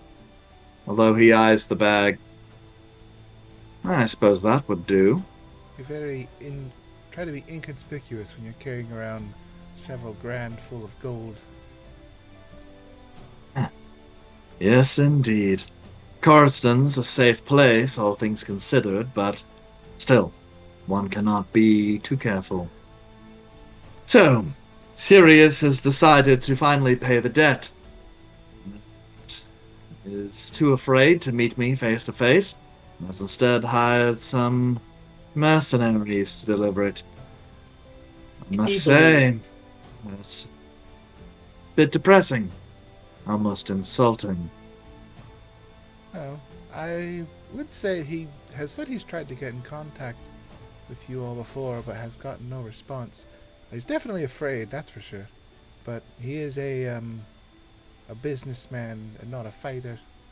And judging by how much he's paying over, he's more worried about his life than anything else. And he believes there is some ill will bared towards him and doesn't desire to be caught up in that. Ill will? I suppose that's one way of putting it. He stiffed me for quite a lot of gold. Money of that sort would be very useful in a town like this. I've had to give up on some interesting business opportunities because of lack of capital. So, I really hope that whatever amount he's planning to save and purchase his life for is worth that loss. Well, we're just the messengers and I guess the delivery boys. And If you are okay with delivering in your establishment, I assume you, as the head, as the leader, don't expect anyone to try to pilfer your goods from out from under you. Indeed. Well, So- then we can. What is the deal? How much have you been instructed to offer? he gave us a lump sum total of 2250 in gold. 1,000 for the base cost, 1,000 for interest over time, and a 250 count kicker for Inconvenience. inconveniences. Yes. Quintus kind of puts the tip of the pipe back in his mouth, kind of chewing it just a little bit, kind of looks over to the corner, where you see this guy that you may have kind of noticed previously, just kind of over in the corner. You took him initially for a servant, which he is, and at this point, the guy kind of quickly pulls out a little frame abacus and is hastily doing sums. And after kind of double checking, kind of looks over to Quintus and says, plus 35. He goes, plus 35, wow. Hawthorne really does value his life. Well, plus 35. Alright. I suppose this would make us square. But you let that bastard know he's burned a bridge. So don't expect to come to me with any business moving forward. That ship has sailed. He tries it. Let's just say he'll be at the bottom of the harbor. Deep harbor, too. Well, as intermediaries, I will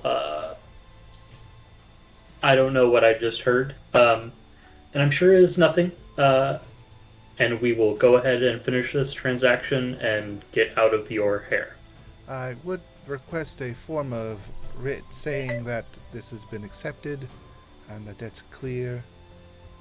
That way, for legality reasons, even though I'm sure this was not quite on someone's book. But mostly so he knows we actually came here and paid you. Yeah, Quintus kind of looks you over for a moment, kind of smiles. But of course, but of course. After all, I do run a legal establishment here, and the debt was legal as well. Even if the interest charged is considered usurious by some, a debt paid is a fulfillment of a legal barter, so it's only fair that he be given proof of payment. All right. But first, I'll need to see the coins. I shuffle the bag in front of me, open up the bag, pull out the chest, put it on the desk, turn around, open it up. He counted it, we counted it as well, a couple times to make sure that it's all there. Of course, if anything was missing, we'd be the ones getting liable for that, so I prefer if it was all there. And Quintus looks over. Well, and kind of snaps his fingers. The previous gentleman that had the abacus kind of peeks through kind of a little bit of what you assume was like a curtained wall, but instead heads into another room. Two more individuals come out, start removing gold pieces under, the watchful eye of Quintus and the money counter.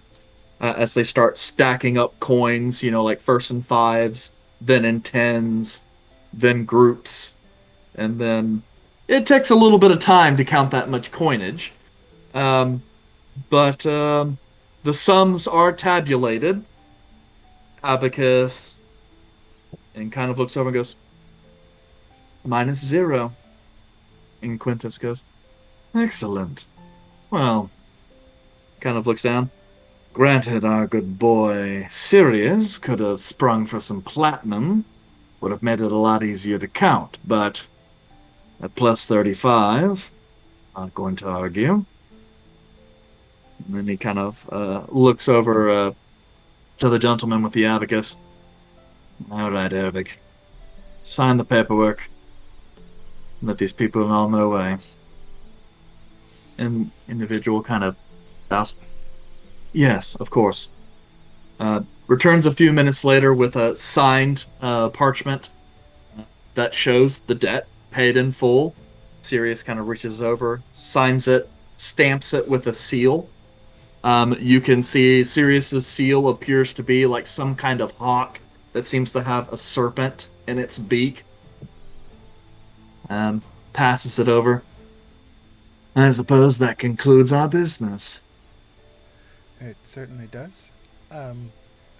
We typically do work for adventuring guilds and that sort, but if you're ever looking for someone who needs to escort something you need kept safe over a long distance, you don't want to draw a lot of attention, we'll be in town for a while. Just request at any place for the Silver Knights of the Mythal. Will get us. We'll help you out the best we can. Or if you need attention on something. Oh, yeah, we draw a lot of attention. We can do that. Kind of sits there for a moment. Well, at the very least, you showed up and provided an awful lot of gold when it would have been just as easy to skip town and leave old Sirius in the lurch. No. I suppose that says something about you, at least. Don't see 2250 as a lot of money, so... Hello. Things like that. Good to know. Good to know. Though if you ever do need funds, I charge really reasonable interest rates. I'm sure. For your friends. Or if you just need to convert any of your coin to the local denominations. Come in handy. Well, I believe that ends our transaction. hope to do business with you again in the future for anything you might need. But if you don't mind, we have business elsewhere. Very well. If there's anything I can do for you, a business proposition, feel free to let me know. You know where to find me. Okay, thank you very much. Slight bow, pick up the bag, head on out. Yeah. Okay. Alright. Group. It takes about a half hour or so. Stretches on long. Before finally you hear rattling at the door and it pops open and Izal and Kelmac step out and begin to re-don their weapons. Gotta find a quicker system. All good, yep. They were happy. Had to count it again, but that's the way it goes. Okay, let's go turn this in and get paid. Anyone get assassinated out here or anything? The pirates. Get stabbed by pirates? Unfortunately, not. Unfortunate. What? Shall we keep going? Yeah, let's go. Very unfortunate. Kaelum, how did you get stabbed? Walking back. Clearly pirates. You said No, it wasn't actually, pirates. Didn't get stabbed by the pirates.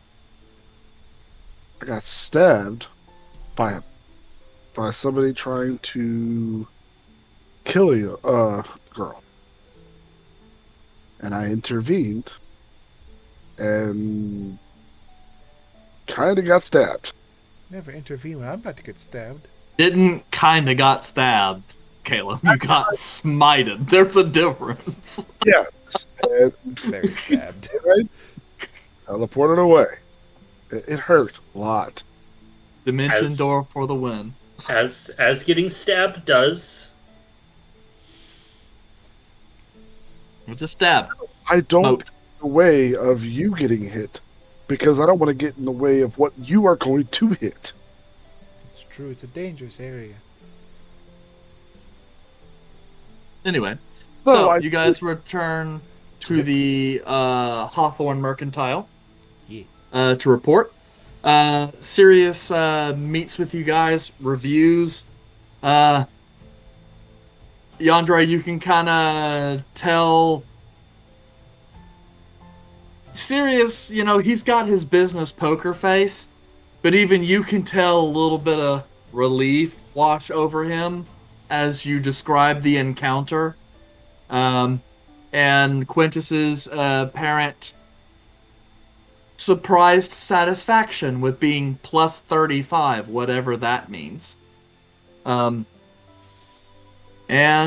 reviews the paperwork and goes, "Well, you guys did quite well, it seems. Now for payment. I believe 10% of the sum is customary in this case. I know we had discussed potential for hazard pay, and on the off chance one of you was hurt. Even though that did not come into play, I suppose a bit of a kicker would be in order, as it seems you at least comported yourself as well enough as to leave Quintus in a good mood. Perhaps double the fee. 225 times 2, 450 gold? Sound reasonable? Sure. Very well. And he kind of reaches over to his arm. The contract, please. Here you go. He takes the contract, kind of flips it over, to the other side, starts kind of filling out the details. He too stamps, and then kind of looks over to his guard. 450 gold for the party here. And at this point in time, he goes, "Well, that is happening." He kind of looks over to Kaelum. "You are new, yes?" Not necessarily new, but I was not around whenever you first met these individuals. I see. You must be the wizard your compatriots mentioned. Yes, my name is Kaelum. Pleasure to meet you. Kaelum. Interesting name. You're definitely from the south. Yes. Well, pleasure to meet you. And then a couple more pleasantries go on for a few more minutes before the bodyguard returns, hands over like a small platter with a coin purse on it. Sirius grabs the coin purse, opens it up, spills out what looks like 45 platinum coins, and sets the bag off to the side. Feel free to count it before your departure. Well, I already did. It looks good. Well, 9 platinum apiece. Then. Very well. Well then, I suppose this concludes our business. Naturally, you'll need to return that to the Adventurers Alliance in order to collect any rewards or renown there, but if there's nothing else... No, I think we're good. And in case it wasn't mentioned before, he does say he doesn't want to do any more business with you. So... Yes, I figured. unfortunate. Probably stay away anywhere from that area. No intention of heading over there, to be certain. If you ever need anything while we're in the area, feel free to request us directly. Good at escorting things as well as acquiring stuff if you need it. Very well. I'll do so. Alright, I'll have our leave then. Bye-bye. Sleep bow. Okay. Turn and go. Okay, what did you guys want to do next? We were intending on going to The people. Yeah. the Spellbound Flame to try to figure out the issue with Seleucia, or possibly Seleucia. So I would assume that's probably the next step. I'm assuming we did this first thing pretty early in the morning. Yes. Okay. Well, then we'll go ahead and take our break and then get to that when we return. Woo!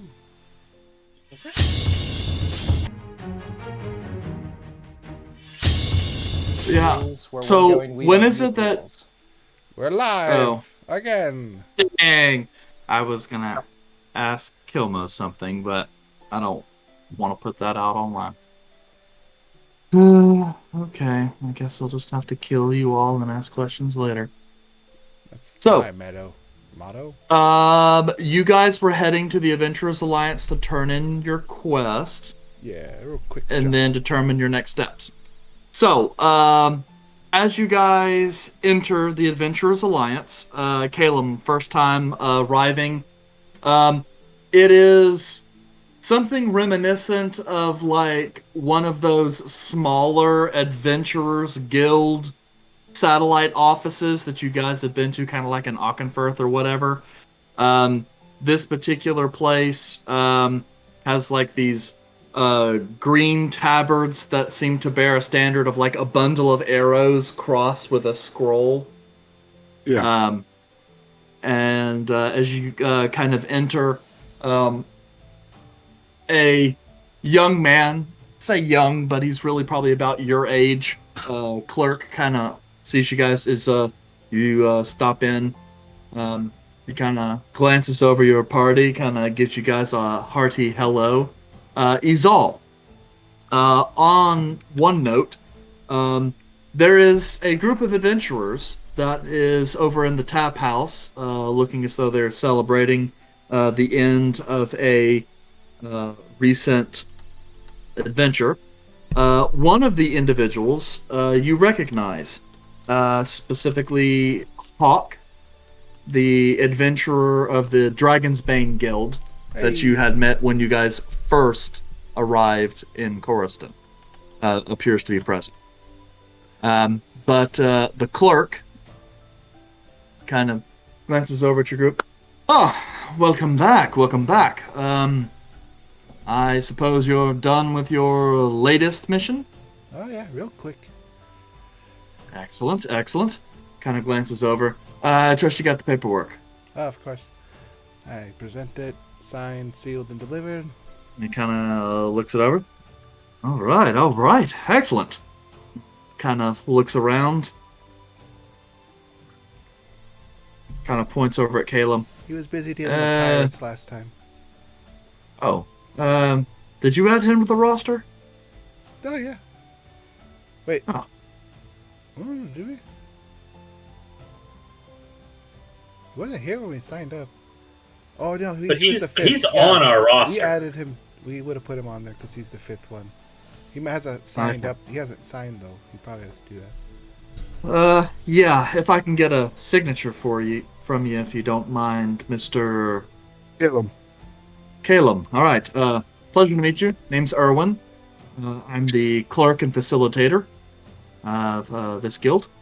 And he kind of reaches over, flips through like a small kind of folio, pulls out the sheet, hands it over, which appears to be the form that obviously is all, because she has like the best penmanship filled out. There's a spot for your name like down at the bottom, but it's missing a signature. If you don't mind signing there for me, please. And then he kind of, as he's doing that, moving the rest of your paperwork. All right, another one down. Stamped. We are good to go. I'll go ahead and get this entered into the ledger. Looks like you are good to go. Anything else? You gonna pick up something, or you guys gonna take a break? We're gonna take a little break. Kaelum just got in. We gotta show him around. Yeah. Okay. Well, that's understandable. But if you do need some work, let me know. We'll see what I might have at the time. Will do. Thank you. Look over at the other adventure groups. Like, I'm gonna go say hi to them real quick. Look happy. It's always good to see. I go over. To Hawk. Yeah. I go, hey. Yep. As you guys kind of approach, Hawk kind of looks over, kind of glances out the side, just to kind of look at you. Still trying to stay engrossed in what's going on. So he has to kind of do like a double or triple take. Like, oh hey, wait a second. Wait, I do know you. And then kind of goes, hey, shit. Goes and takes this tankard and kind of sets it on the ground. Don't drink my fucking beer.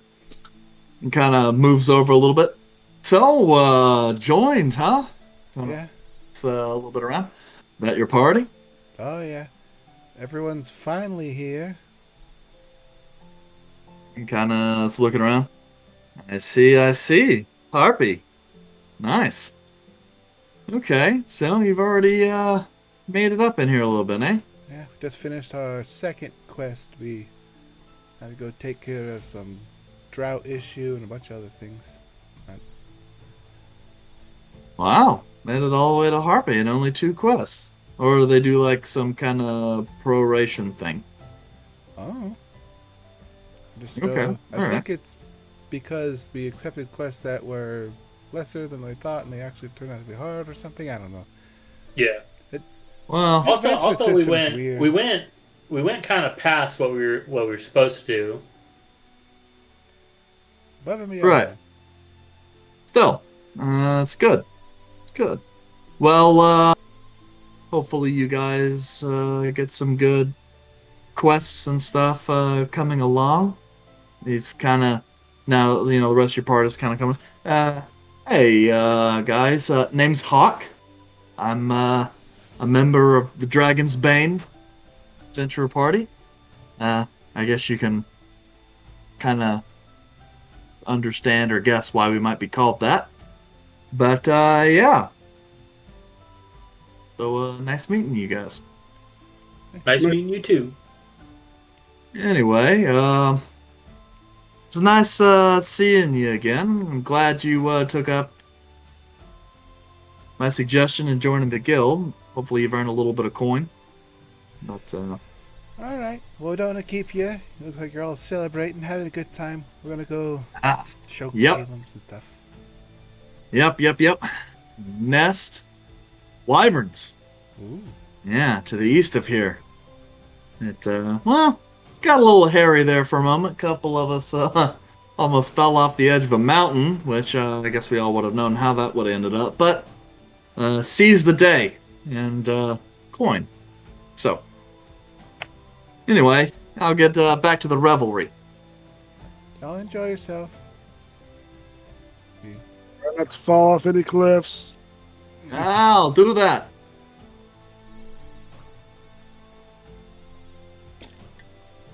Okay, we can go.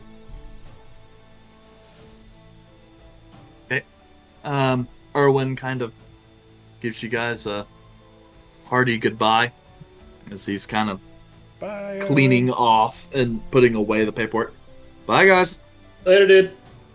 Okay, so you guys stand off onto the major thoroughfare of this small marketplace in the south, just north of the harbor district. What do you guys want to do now? We are gonna go to the place with the Spellbound people, I'm gonna go right? try to find the villa of Master Crocus. Crocus Manor. No idea where that is.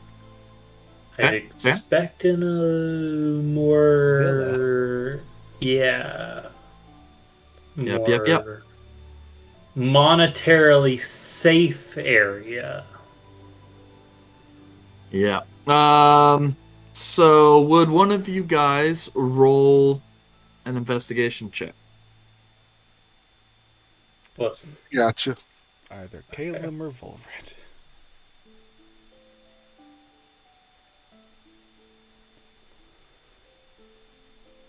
$17.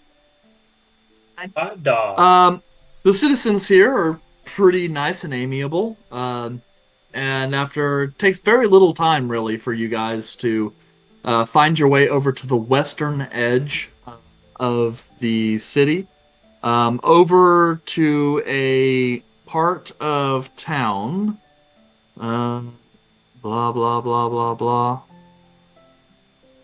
Oh. Again. Notes. Oh, here it is. The Havens. Which is kind of the western kind of residential area that backs up outside the western gate is where like the forestry and the farming is done. So the area around here has a kind of a natural kind of smell, and it's kind of similar to a lot of other of the places around there, because as you know, the city doesn't exactly sit on level ground. Has these kind of beautiful kind of terraces. The houses here are somewhat simple, as they kind of have these they're like tenements, but it's not like huge blocks of houses. Though the roads here do get a little labyrinthine. But nonetheless, with some help from the locals, you guys are able to get farther to the back until the plots of land spread out a little bit more. The ground cobbling becomes a little more clean and well maintained. Though you can still see lavish villas kind of off in the distance, you are pointed to a smaller villa.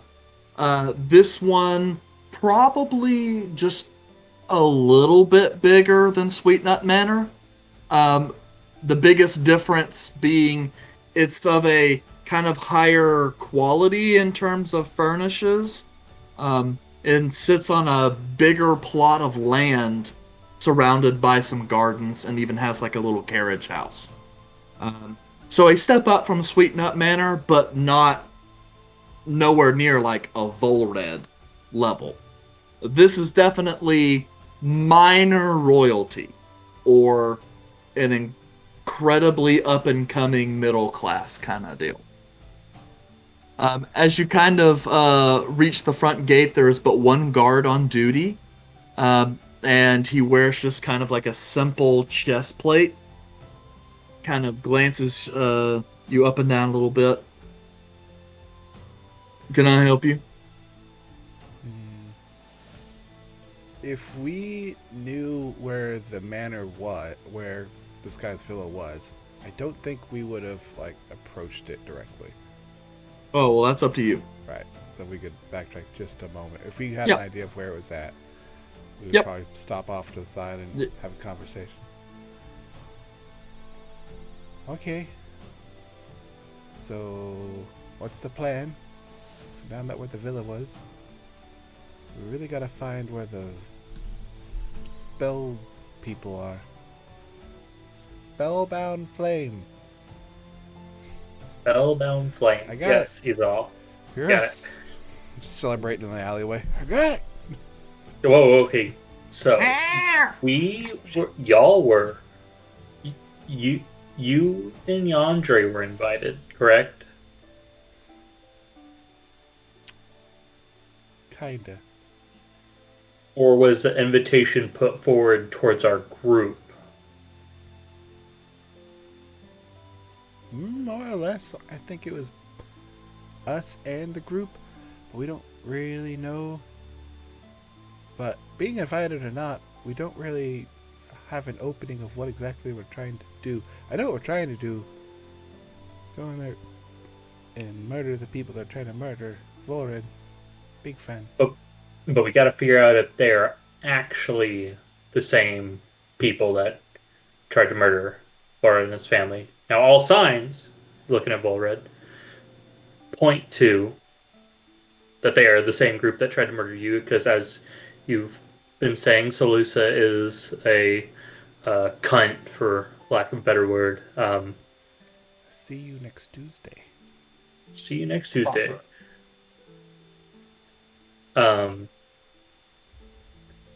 And so it's probably scheming.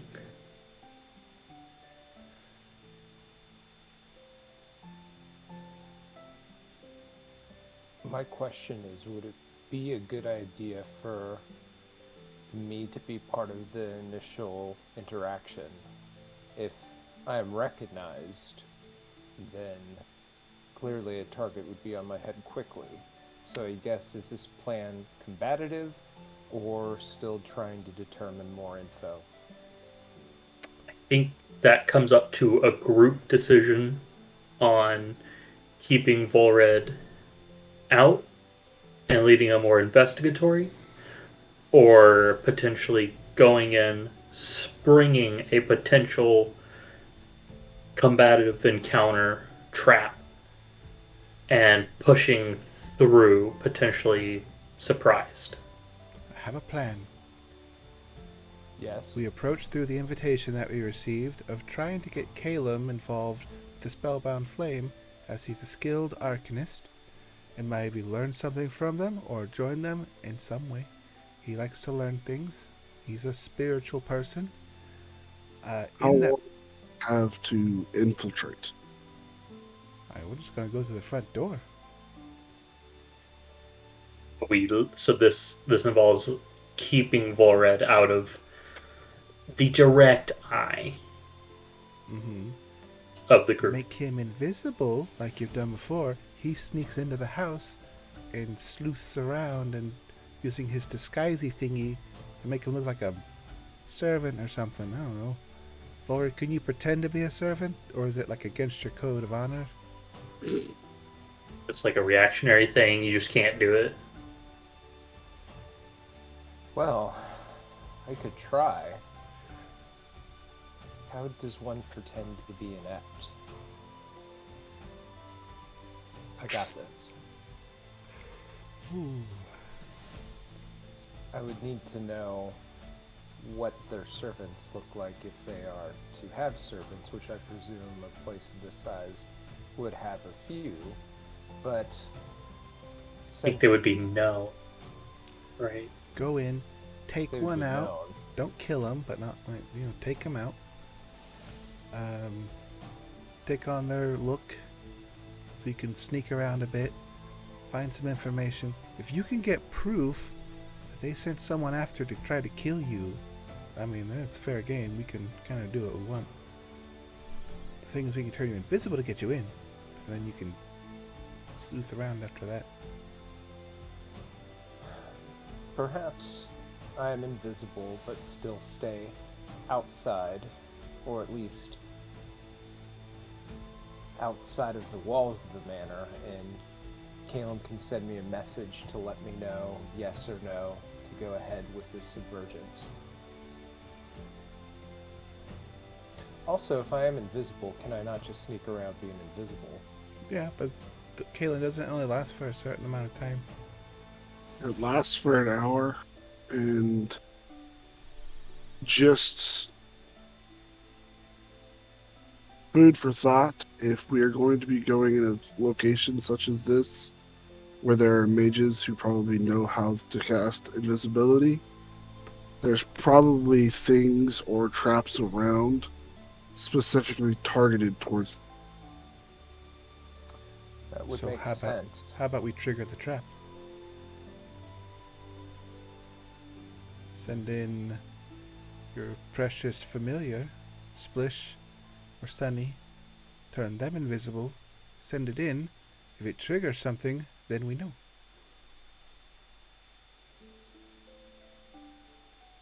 That's fair. And we used to use this with moles up north, but invisible's the same thing.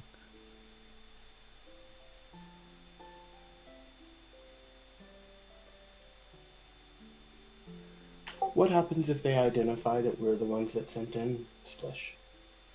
I don't know if they can do that. I don't know magic that much. We could send in really any animal at that point. If it's to see if they can detect something invisible, you just need something to turn invisible.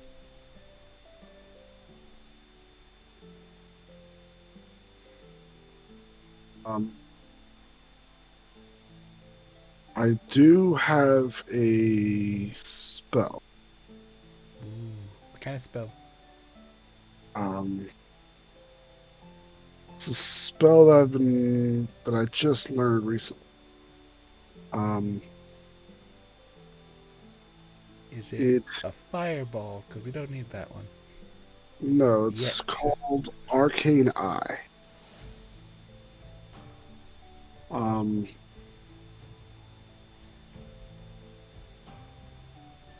It's essentially a invisible magical eye that lasts for up to an hour.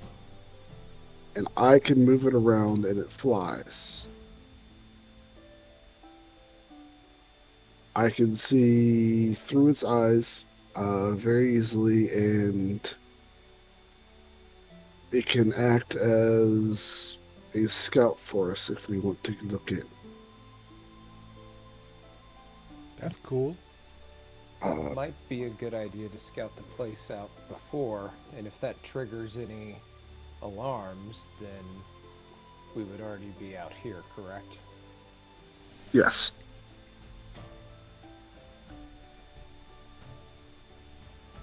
What's the range of it?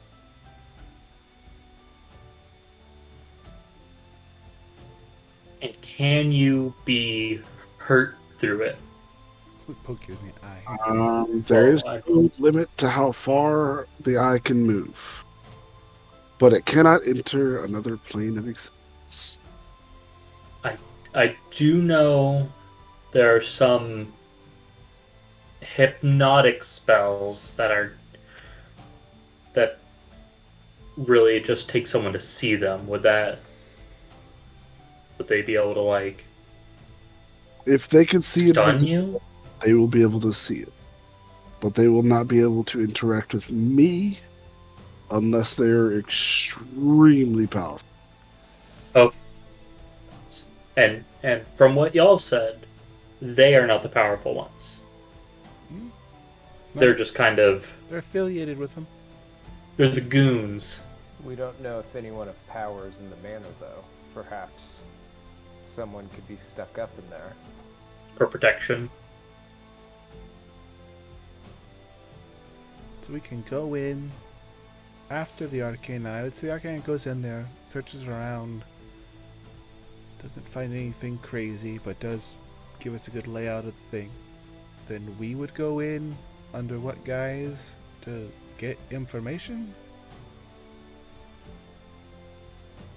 Maybe what our recruitment I had a good idea. Vulred, what if you wrote a letter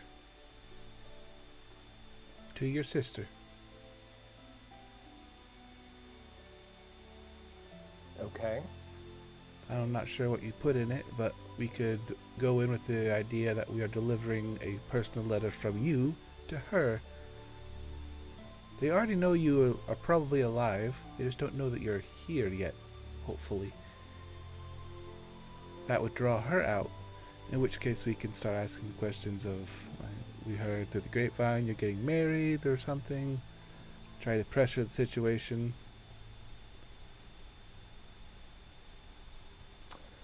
That is a possibility, but then what are the ramifications from meeting the previous member?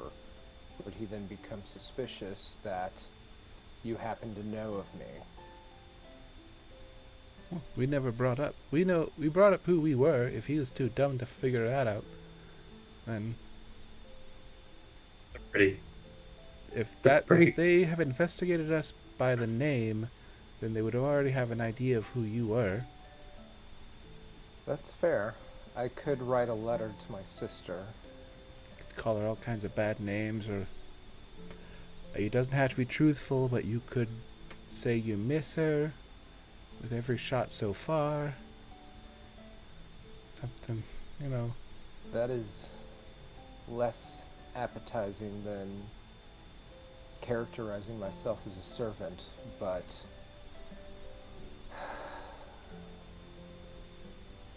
with some help I could probably find some nice things to say.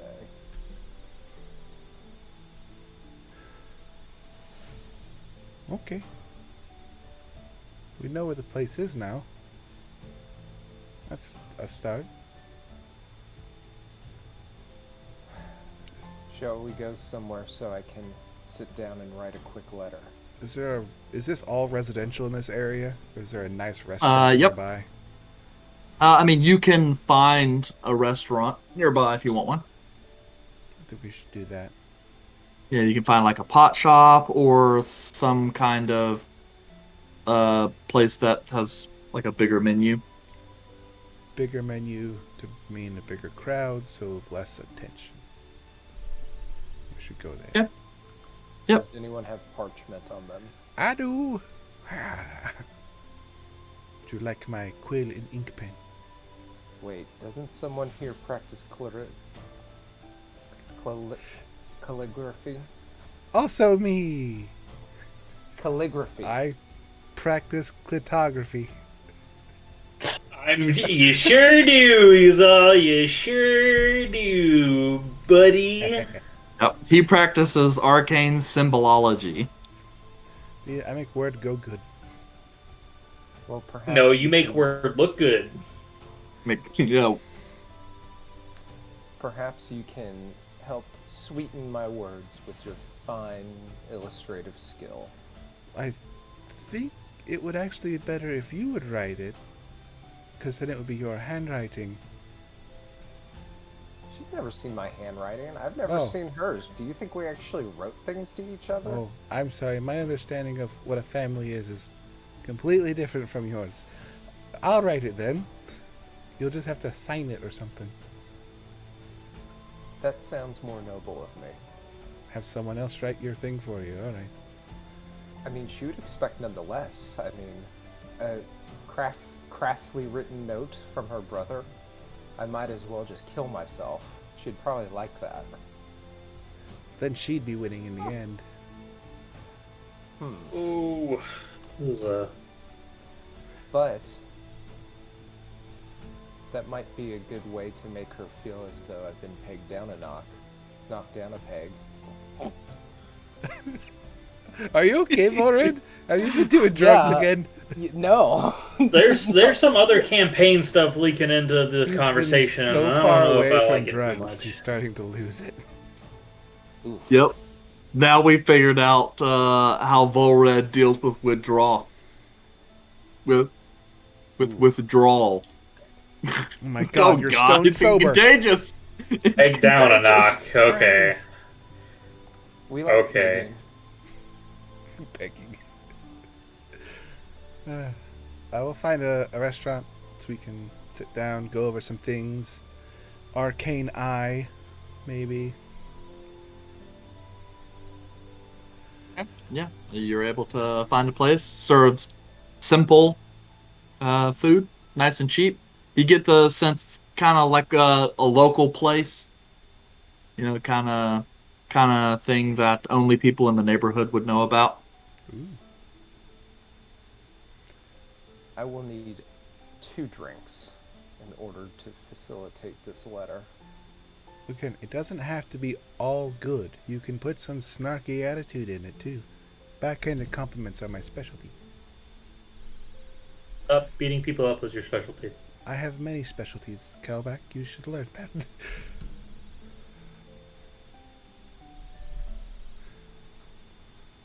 I assume you banished the parchment. Yeah, got it. All right here. I got a whole setup. It's a traveler's set. Okay, I'll take a knock at writing this myself.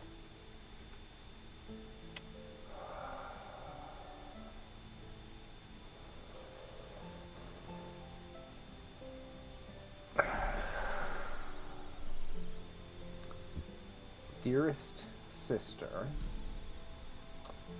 I would like to inform you of my presence back in the region. I hope this message finds you in good health, as when we saw each other last, we were in questionable circumstances. I hear you're off, enjoying life, finding for the suitable partner who will lavish you all of your life as you already have had. I admit, I did not think you were ready to seek marriage, but for that, I am quite stupendously thrilled. I am just reaching out to request a time and place to converse. I would like to catch up and maintain your standing of good health. Your dear brother, Darelove. That's short and sweet. Disgusting.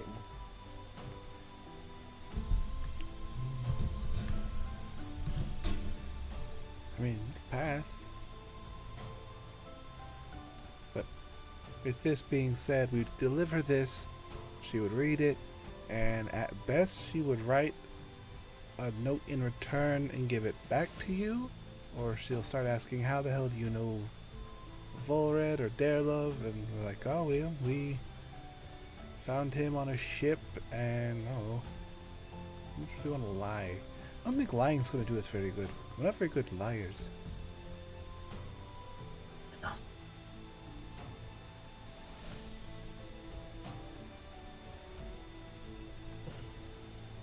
So the question then is the strategy.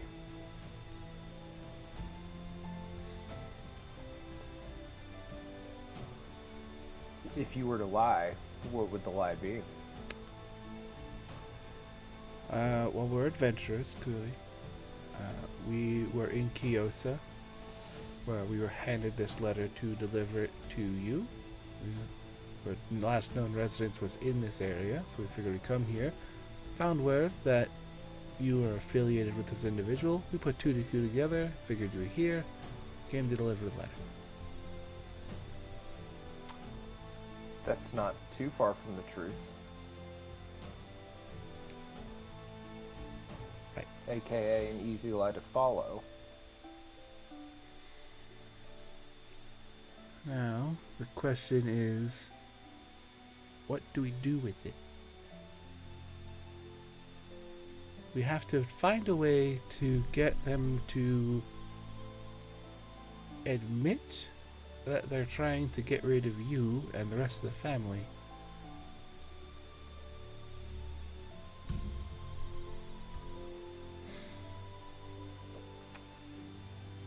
Well, that sounds like a hard admission. How would you go about trying to interrogate that information?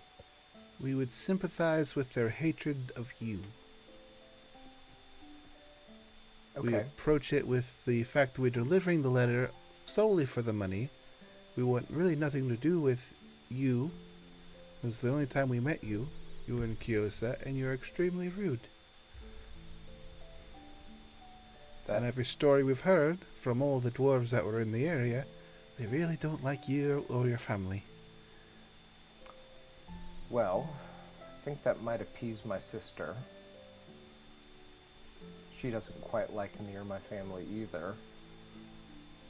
Well, clearly, if she orchestrated the attack. We could bring up talk that we've heard in the town about it's like a boiling pot ready to tip over. So, the second any of the family go, then it's just going to be a downhill will finally kick over. And bring up like, well, if you're one of the other ones, then well, I'd put you in charge. Hopefully you'll make things better, because that place is a real hellhole kind of thing. And if anything, to get rid of Vulred or Their Love and the rest of them. I think this is creative enough. I think that's the angle. I assume this would be, you'd still be inside the building, correct? But not with us?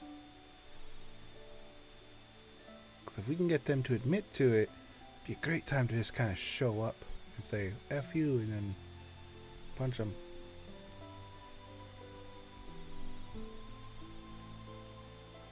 Okay. But I feel as though we need some sort of hard evidence. Something that we can show my family of a potential betrayal. Well, in order to conscript another, the flame, Spellbound flame, I got it! There'd have to be some type of contract. That, Or agreement. if they have a copy of it on their own area, then we could find that, and that would be something beneficial to us to prove it. That means you'd have to go through all their things, so really quick.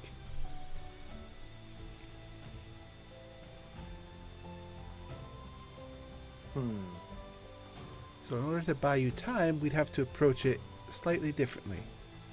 Approach it with the being positive about your family, and then as time progresses, reveal that you're actually not fans of your family. Just the change in tone will hopefully allow for more time.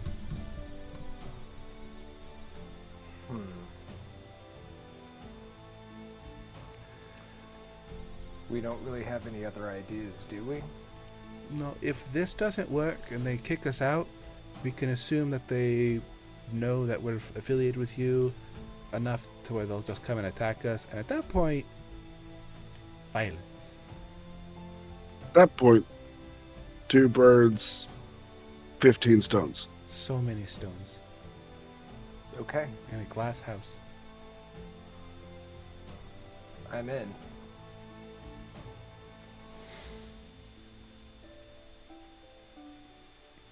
You misspelled this word. I'll just rewrite it. I'll take your writing and I'll rewrite it in this handwriting. Just gonna warn you. Not a good liar. You can tell a story, especially just rambling on. No.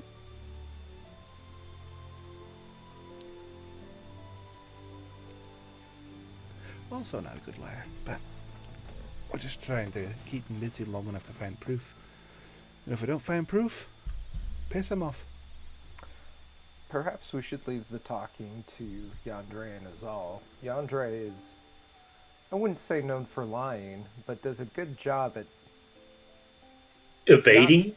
evading or talking around certain technicalities of a conversation. Do I? In a sense, yes, but I mean that in no negative way. You just won't freely release information without no merit. Okay. So, with that being said, what do you want me to have a conversation about? Yandere was zoned out for the last 30 minutes. Yes, Yandere, our plan for you guys to go in and deliver this letter to Salusa and try to get information. I'll let Azal explain it again. The idea is deliver the letter, mostly to get us in the door, hopefully coerce some information out of them, kind of play both sides, and that we are just delivering the letters. We're good people, we like them, and then as it starts to turn to buy more time, we would then switch to the fact that we're not really big fans of them. This moment that their family is out of the picture, then the whole area will be prosperous. We ran into a Spellbound flame that mentioned that you might be coming up on the trade print, so we think that'd be a big benefit to that whole area, like as soon as it's taken care of. Mostly as we're just trying to buy some time so we can find some hard evidence that they contracted the Spellbound flame to put a hit out on Vulred and the family.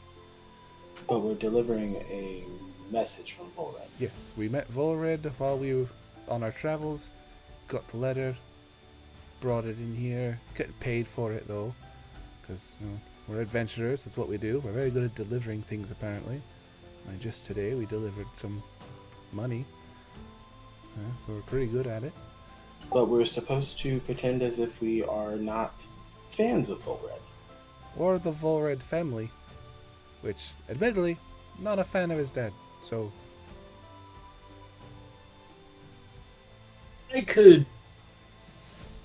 if pressed, probably lie.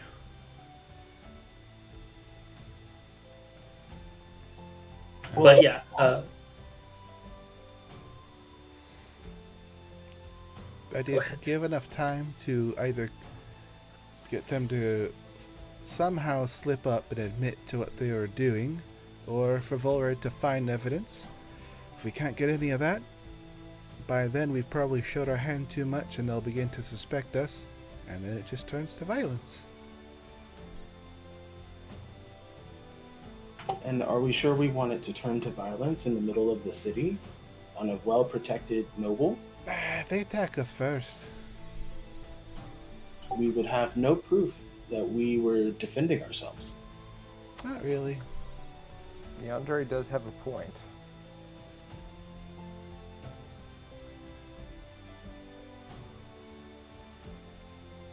But that was our only plan. So I'm willing to go with it.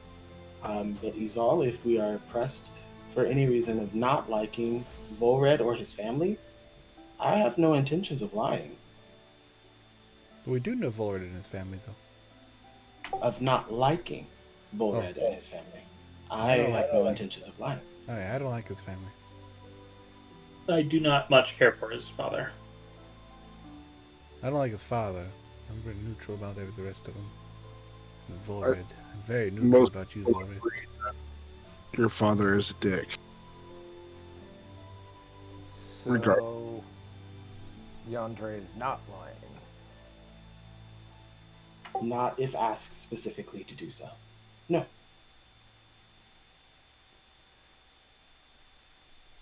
Which means that I will bow out of the conversation if we are pressed to make any weird insinuations that I don't like someone that I do actually like. So if that is the next step of your plan, someone else will need to take over. Izal, it seems like you are in control here. Are you confident? No. Great. I mean, all this is based off an idea I had in the last, 2 hours. But we haven't had a plan to get to any point here the entire time we've been here. The idea was to attack first. We really need to find out where the Spellbound Flame is, and we know they're just affiliated with them. We're just trying to stall time for you to gather information throughout that house to try to find something.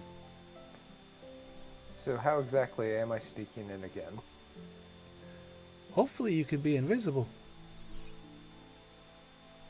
There's a lot of ifs and hopes that seem to be coming up. Well, if the arcane eye from Kaelum works, that means invisibility was an option. Then you can sneak in through invisibility.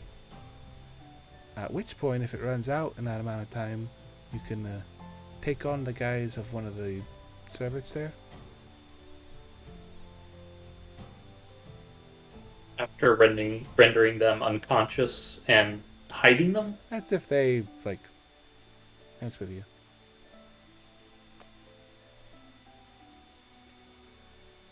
I think we're getting ready to run ourselves into a lot of trouble that we're not prepared to get out of. I agree with that. Oh, yeah. But how do we get to the point where we're going to be prepared for it? Well, we can wait. Though I was questioning the approach taken by talking to that member of the Spellbound Flame, perhaps the more direct approach would be ideal. Just go to the front door with you. Either that, or deliver a letter saying that I'm in town. We confirm that Seleucia is there, and see how she reacts. You can still say that you're delivering it on my behalf, with no notice of your affiliation of I, and we could name a time and a place in the letter and make her come to a more neutral location. I would recommend someplace close to the Adventurers Guild, the Adventurers Alliance. Somewhere in public. That way, if violence does happen, there's witnesses to see that we were not the instigator. Meet at the harbor. Come again? We could meet at the harbor. Most populated area. Sure. That does sound less risky, though, again, there would be the mention of my appearance in town, but at this point they either know or they're about to know anyways. Force their hand.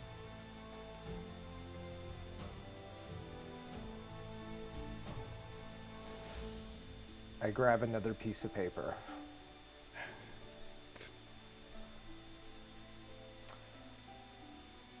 Dearest Seleucia,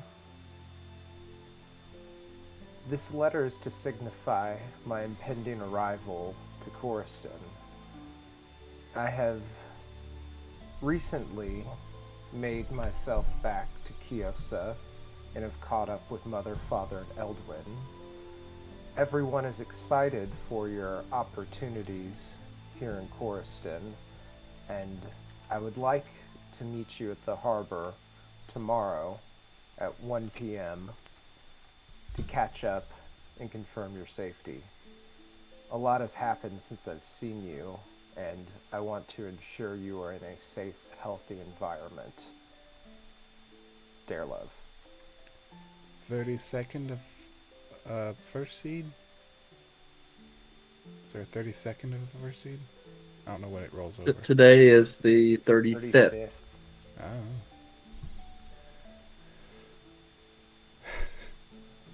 I want to put the date on there. Yes. a date would be more official. Okay. Plus your stamp. Of course. Okay, Lem, you want to do the arcane eye just to see if it works? Why not? Sure. Can it hurt? This is a heads up in case you're unaware. I do not believe Arcane Eye. Oh, it is invisible. Okay, never mind. It's just a floating eyeball. Yeah, I was just kind of curious because I was like, I don't think that's. Oh, wait, no, yes, it is. Never mind. Yes. Let's get to a location where it will be advantageous, where it'll be less noticeable that I'm going to cast it. How about we deliver the letter to them? You'll be close enough, like around the corner, and then when they go like inside to hand it over or something, the eye will just go in. Yeah, we can do that. All right. Kelmac, you look official. Want to help me deliver a letter? I've had to deliver a lot of news. I'm sure a fake letter can. That's a Be real done. letter. Well, it's real, but Paper and everything. sure. All right. You ready to go? So, what's your setup? Kelmac and I head up to the front gate where the guard was to propose ourselves and deliver this letter to Salusa? Is that your sister's name? Yes. To Lady Wow, what the hell is your last name? Fuck. I always just call you Vulred. Which isn't even his name. No, because Dare loves something. Is that Kyosa? No, that's the place. Your last Yeah, name's Kyosa? Yeah, they're named after the city. His last name's Kaosi. Kaosi. KOC. Yes. K. See, I don't even know. K.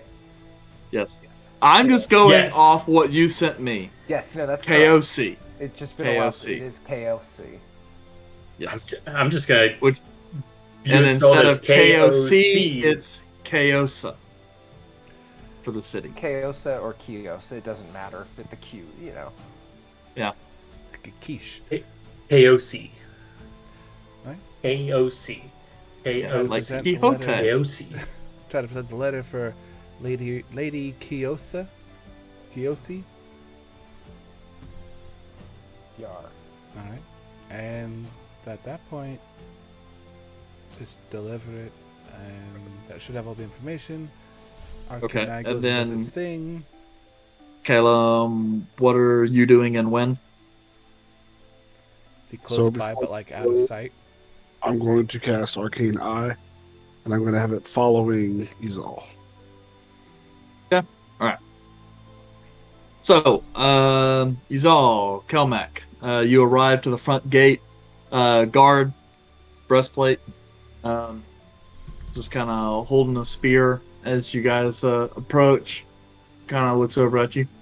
Yeah, Can I man, help I'm you? gonna have like my stuff, like Chinese. Looking up. as official as possible. yeah, like I'm gonna get my sash to crease nice and well, so it looks like Yeah. I'm fresh. I would be wearing. Yeah, the dark, I'm just wearing the dark blues, purples Yep. or whatever. As you guys approach, like, and step up, you see the guard kind of straighten a little bit. Can't believe our garment is. Oh shit, that's shiny. Yeah, well, that's more of a like, oh, it's like, these guys must be royalty. How do you know? They got shit all over them. Must be a king. He got shit all over him. But yeah, it's like, okay, obviously, noble, guard. So, If yeah, only he kinda knew. straightens and comes to attention a little bit and goes, yes, what is your business? Hello. I am looking to deliver a letter to Lady Kyosi, who I believe is in this location. Yes, Lady Salusa is a guest his lordship deliver a letter. He's kind of glancing a little bit. Would you like to... Obviously, you'll... Please, follow me. He's like, obviously not used to talking to people. He opens the gate, allows you guys entry, and then kind of walks you guys. He's trying to walk very prim and proper to the front door, where he taps. The door opens up. You see this kind of halfling male individual wearing these kinds of white and blue, or white and white robes with red trim, similar to the two individuals you had met previously. He has this kind of like shoulder length, kind of wild brown hair, brown eyes, and this kind of scruff. He kind of looks over. Where are they? The guard, you see him kind of tense a little bit and try to sound dignified, but still urgent. His lordship is here to speak with Lady Salusa. And the other, so looking, seeing the armor and the blues. Oh, right. I have to look straight He down. kind of opens the door. I'll let her know you've arrived. Pardon, who shall I say is calling? Lady is all in River, your emissaries for Dare Love Kiyoshi. There's kind of a brief moment where you see the halfling gentleman kind of look at you a brief moment. Definitely trying not to give it away, but definitely the name is familiar. Kaelum, you kind of see that as your little arcane eye is just kind of floating in on the inside. This kind of... What? While I'm looking through the eye, do I notice anything invisible, anything that catches my eye, or is anybody in the room looking directly at the eye? Like you said, catching my eye. Yeah, literally. You take a quick look. This section is kind of like an entry kind of chamber. Tall, kind of vaulted ceilings, marble floors.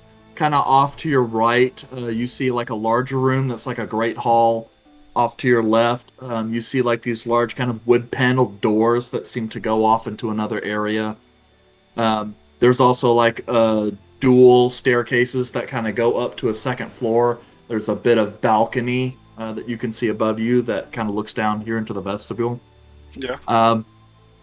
Glancing around, the place seems relatively empty and quiet. Nothing that you can tell as far as anything that would that you would notice. Nothing that would catch my attention. All right. Nope. Can I Okay. keep a lookout? As you guys are kind of brought in, the door closes. The halfling gentleman bows kind of stiffly. Please, your ladyship, follow me. And it kind of walks you off to a small kind of seating area over to the side with like these kind of large, ornate, kind of velvet cushioned couches. Kind of gestures. Please, rest here while I go fetch her ladyship. You guys are kind of allowed. Quick tug on the suit as I sit down very sharply. I will fiddle my hands and use my message spell to just communicate directly to Kelmac. Like, the less words, the better. Let's not start a conversation. And get out. Yes. Your ladyship. Take a deep breath. Just slowly breathe out. Okay. So you guys are gonna chill there. Mm-hmm. Yeah. So you said it's empty, right? There's no guard. There's no like. There's the dude at the Yeah, gate. the dude outside, but you don't really see anyone in here. Halfling, yes. No one else. Nope. Um. There's kind of after a couple minutes, you can kind of look up into the upper areas. You do see this kind of female half elf woman with like this long blonde hair that's kind of braided, who's also wearing the white robes with red trim. But she's just kind of moving about the upper level. Not It paying doesn't- us any attention. Not paying you guys any attention. And if we wanted to get out, it would just be table, front door, out. Right. Yeah. Okay. I will sit as proper as I've been taught and wait. Are there Okay. windows at the front of the house? There are. Okay. So, yeah, the house is a decent size, but I mean, it's definitely kind of built to entertain. You get the sense that even though it's like just a little bit bigger than like Sweet Nut Manor, this house is like one of those kind of houses that was kind of built with an awful lot of like high ceilings and stuff. So a lot of it is kind of wasted square footage. A lot of air square footage. Can't really do much with that though. Yeah, a lot of air footage. But so anyway, after let's say about 20 minutes or so, a small group kind of rounds or kind of descends the staircase. First, you see a gentleman wearing these kinds of simple, kind of light gray doublet that's kind of edged in like this kind of white trim that does like the little curly Q things, kind of like old school like army uniforms. And his suit is definitely somewhat reminiscent of that. On his arm, you see a full elven woman with this kind of long blonde hair. Your first impression is she is classically beautiful. It does look like, though, she has a little bit of wear and tear, so to speak, that's being mostly covered up by makeup, as she wears this kind of very long, kind of medium gray dress. And you can also see a ring on her finger, similar at this distance as she kind of comes close to the seal that Vulred carries. With them are two individuals. One is a human male that appears to be somewhat in his mid-30s. Short black hair, clean shaven, and blue eyes. He wears a red robe with white trim. And next to him is a female woman in her early 20s with long brown hair that's kind of done up in a bun and blue eyes. She is wearing like very simple gray robes. And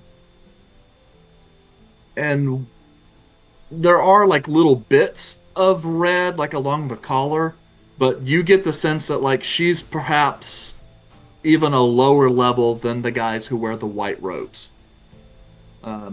Little more than a servant, you would guess. So as they kind of approach, the nobleman speaks first, kind of looking down at your party. Ah, hello.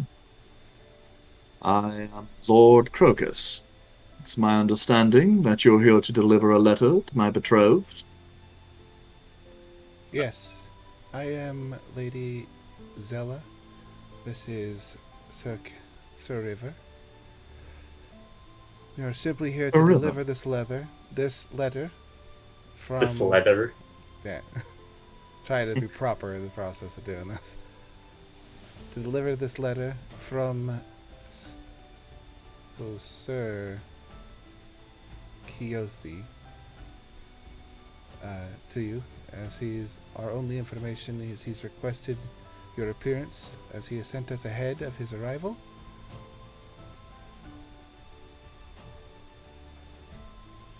As that happens, Lord Crocus, along with the woman on his arm, kind of move to sit opposite you, whilst the mage with kind of the red robes kind of goes and stands between them, but behind the couch, kind of looking at you guys.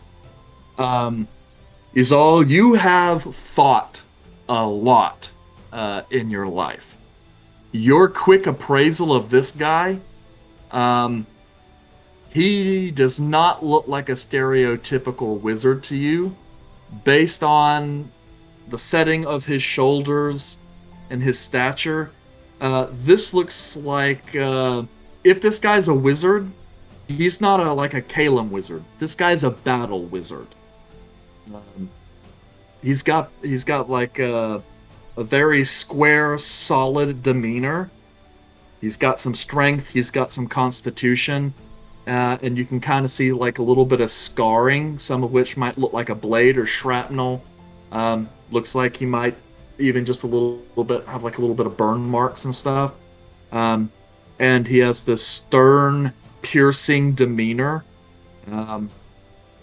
that says, this guy is dangerous. At least that's your battle intuition that tells you that.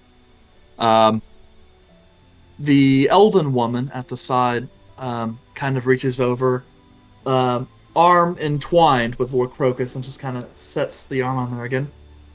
Yes, it is so quite nice in order to hear from my dear brother. It's been so long. And, so, you said you had a letter? Yes.